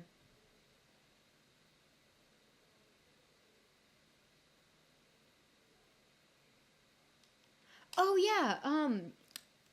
I saw this comment earlier, but then I forgot to respond because I think I was in the middle of saying something. I didn't want to like forget what I was saying. But yeah, so I do have a new model coming in. She is all rigged. I'm writing on. I'm waiting on other stuff basically, and I'm hoping to debut her on my stream anniversary. But I also have to figure out when that is. I know it's like soonish, but like I don't remember when it is.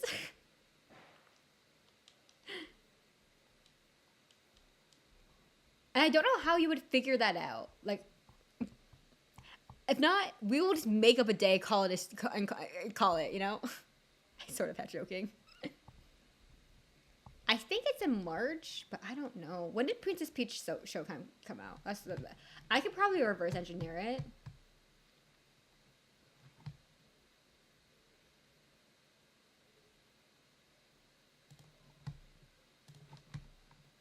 We're gonna look it up.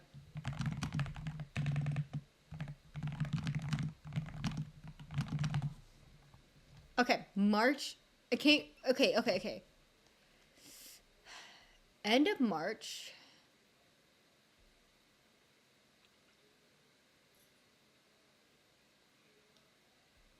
Okay, so I have more time than I thought, which is good. I think my stream anniversary is like in a month, basically. Then. Yeah, I can show you guys what the model looks like.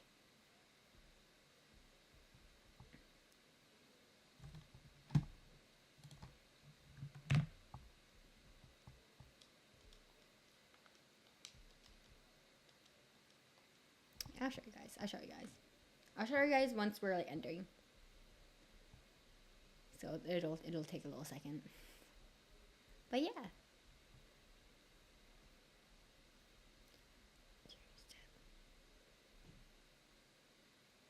Oh man, it's only 6:47.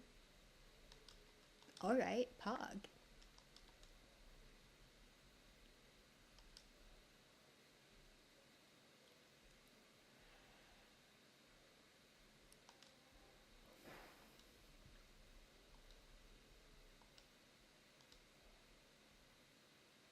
This is 142-ish.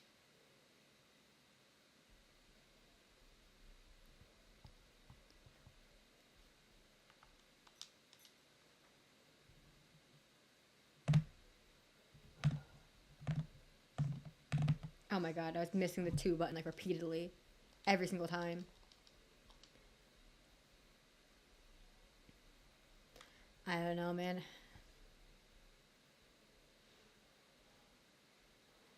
Yeah, I think it's kind of crazy that I'm coming up on a year of this, because like the thing is that I think what happened for me was that I technically started streaming in March, but then I took a break over the summer. And then I kind of started picking up again, like towards the end of summer, I think was what happened. God, I don't know. I know I took a little bit of time off because I was like swarmed and stuff. So like I haven't like really been streaming like a full year in that sense, where like I was like definitely like taking like I had a good few months like just not hitting that go live button, but yeah, that's 43. Yeah, kind of crazy. I wouldn't say I'm a natural, but I think it's kind of wild that I think I'll just do affiliate anniversary because you streamed two sports at the beginning. Yeah, like I think like from the onwards, I'm gonna like do like affiliate anniversary and kind of like do like, hey guys, it's been a year since we made affiliate. But like, in terms of like busting out the model, because I know what the problem is, I know I'm gonna forget about it, and everything's ready, and I'm just gonna forget about it. And like I like kind of just made affiliate, you know. Well, I didn't just make it. It was Night of the Game Awards, but like you know, I'm like by the time that like Game Awards ish comes around this year, like, I'm gonna forget.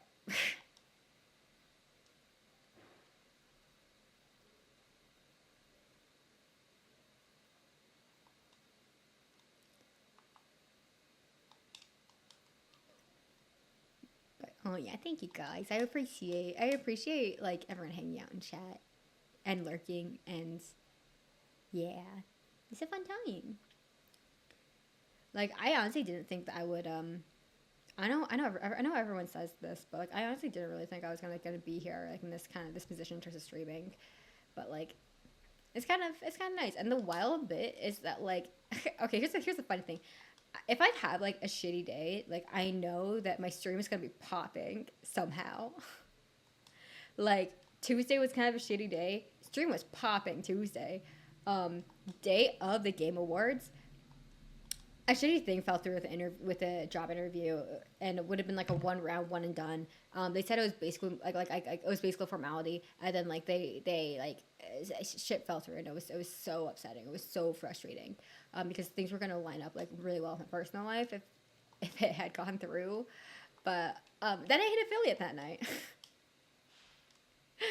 so kind of funny how that worked out.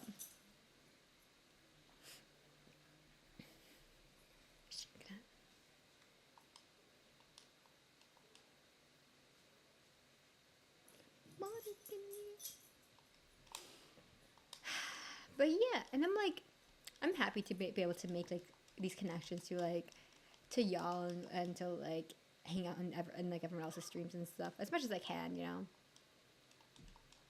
Like for example, okay, so one of my low key goals was to hear all of the voice of all of Inkley's mods, because I'm just curious, you know. I'm silly curious, and the thing is that like it all kind of happened by chance. Um, like either they were featured in a clip, in an old clip, and I got to hear their voice that way. Uh, all started doing to do voice chat when we booted up Fortnite. That knocked out quite a few other mods streams, and I finally hit that goal when one of Nova streams aligned with my schedule and was able to watch. I was like, I finally get to hear your voice. But yeah, I've accomplished that goal now. It's a silly goal, but it was a fun way because it wasn't like, oh, okay, we're gonna get like this person like on a voice chat because I want to hear what their voice sounds like. I just like want to see how quickly it would happen, like just kind of naturally, you know. So, and it happened. Yippee!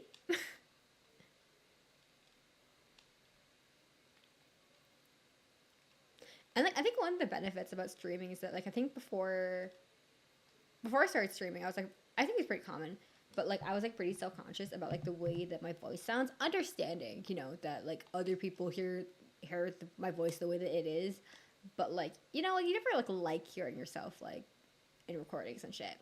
But I am now more desensitized to that. Like I care less, and it's great. It's a great feeling, because the thing is that like as a dancer, right? Early on, like you have like that fear, like oh god, I can't look at myself in the mirror. Everyone's looking at me, you know. But it's kind of like actually it's weird in that sense because like if you're doing it right, only the instructors really looking at you in the mirror. Like everyone's focusing on themselves. But like this, you kind of have to get over it in the same way.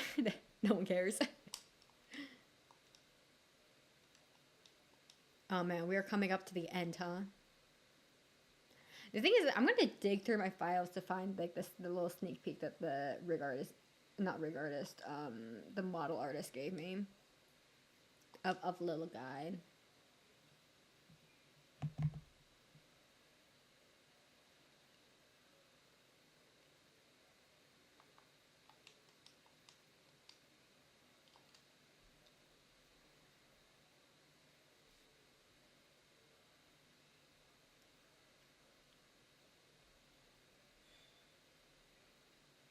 Oh my god, I just remembered something for going back to our conversation about middle school. I remember there was a okay, one of the hard parts about being Asian in my school was that the other like Chinese girl in my class, she was like I did not vibe with her. She was very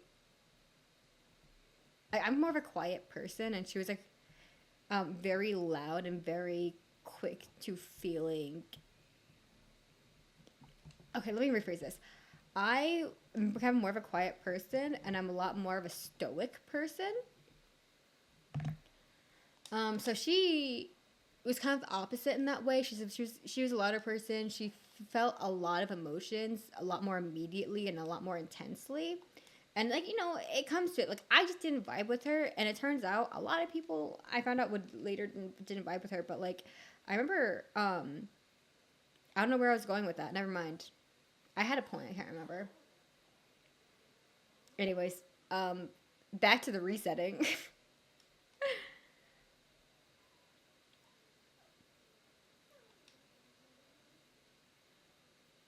Oh, I remember where I was going with this. Um, like I'm actually like, I don't know how to say it. Like, she took a lot of pride in being Asian, but in a way that was like a superiority complex in a way. I remember. I don't remember. I remember it. I remember someone in school made a comment about how like intense like pollution was like in China or something, and like she took it as a very awkward conversation. And I would later find like, oh, we're gonna do one more. But I remember I would later find out in university that there were other people who were also mm,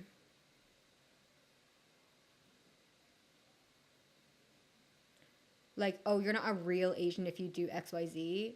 And it was like really weird. I remember being like, I just remember it being weird. I understand this is other people's like approach to uh, identity. I just remember it being like odd. And I hope people, if you do that, if that is your approach to identity, maybe take a pause to think. If you've experienced, been on the receiving end of feeling less of yourself because of other people's kind of, I guess, maybe reductive view of um, identity, it's okay. It's okay.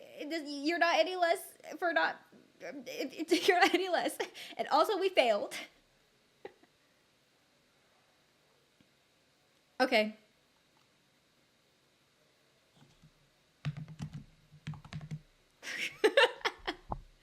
We didn't make it. All right.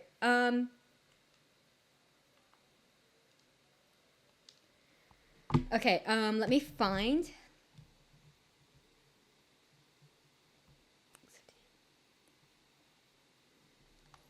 Um. There we go. Let me write down a to do for me to figure out over the weekend.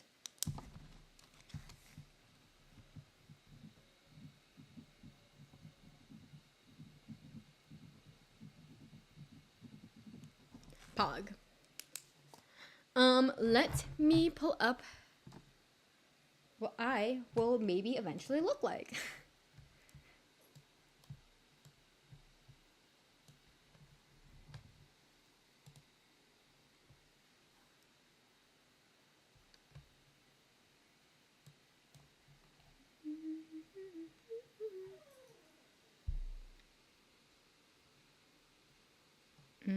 Okay, it's gonna be a lot easier if I do.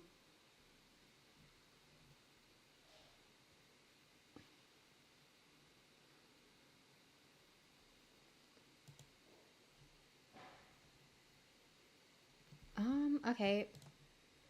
Do this other thing. Sorry, I was apparently lurking. I was lurking in quite a few people's stream, um, but like I don't remember. But like two of those streams have since ended. They raided into other people, and like I don't know whose streams I was lurking in. let me find this real fast.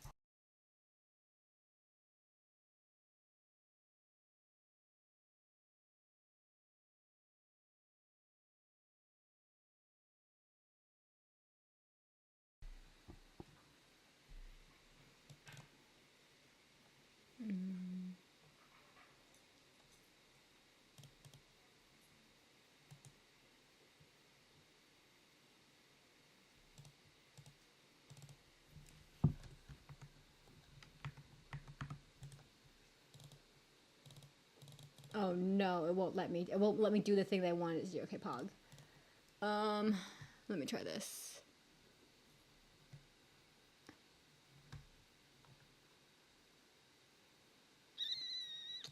Okay, let's try it this other way.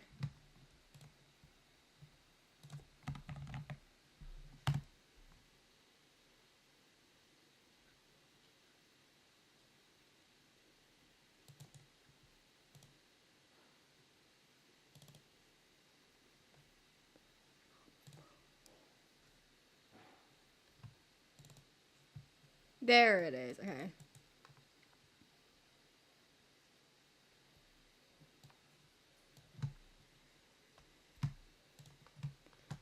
Um.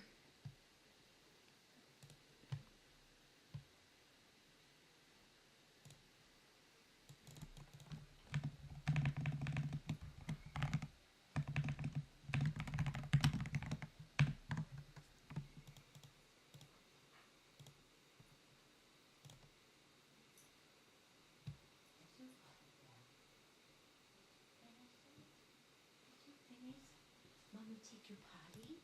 You gotta go potty. You haven't gone in. Hello, hello. We were just taking a quick look at what I'm supposed to look like. Uh, are y'all doing the daily redeems now? Oh, let me go. Whoop, whoop. This is this is what I'm gonna look like. I gave her a sketch of little guy. They reinterpreted it into their art style, which I really enjoyed. Yippee! I can give you the name. Hold on. I don't remember off the top of my head. Give me a second.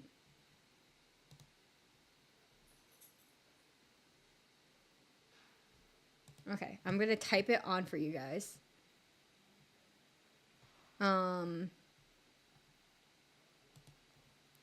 It is, what's this? How would you say this?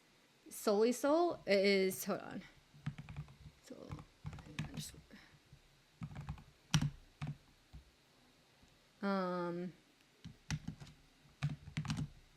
Let me show you. I can link their Twitter.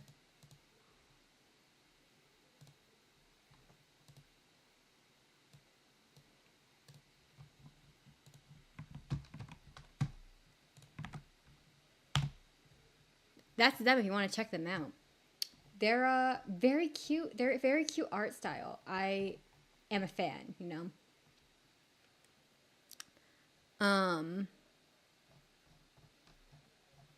Yeah, I really like what they did. So very happy, very happy, very excited to present that I love this model. I love like the freedom of customization with this model.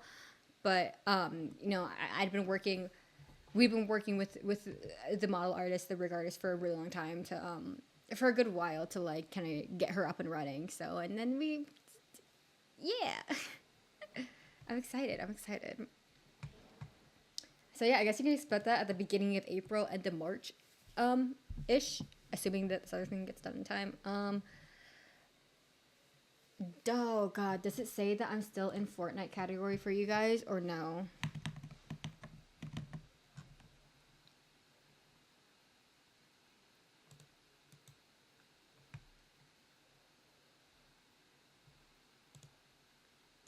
I mean, like I do have V Bridger for that model. I already know it's done. You know, like the model is done. I'm not waiting on the model rigging to be finished.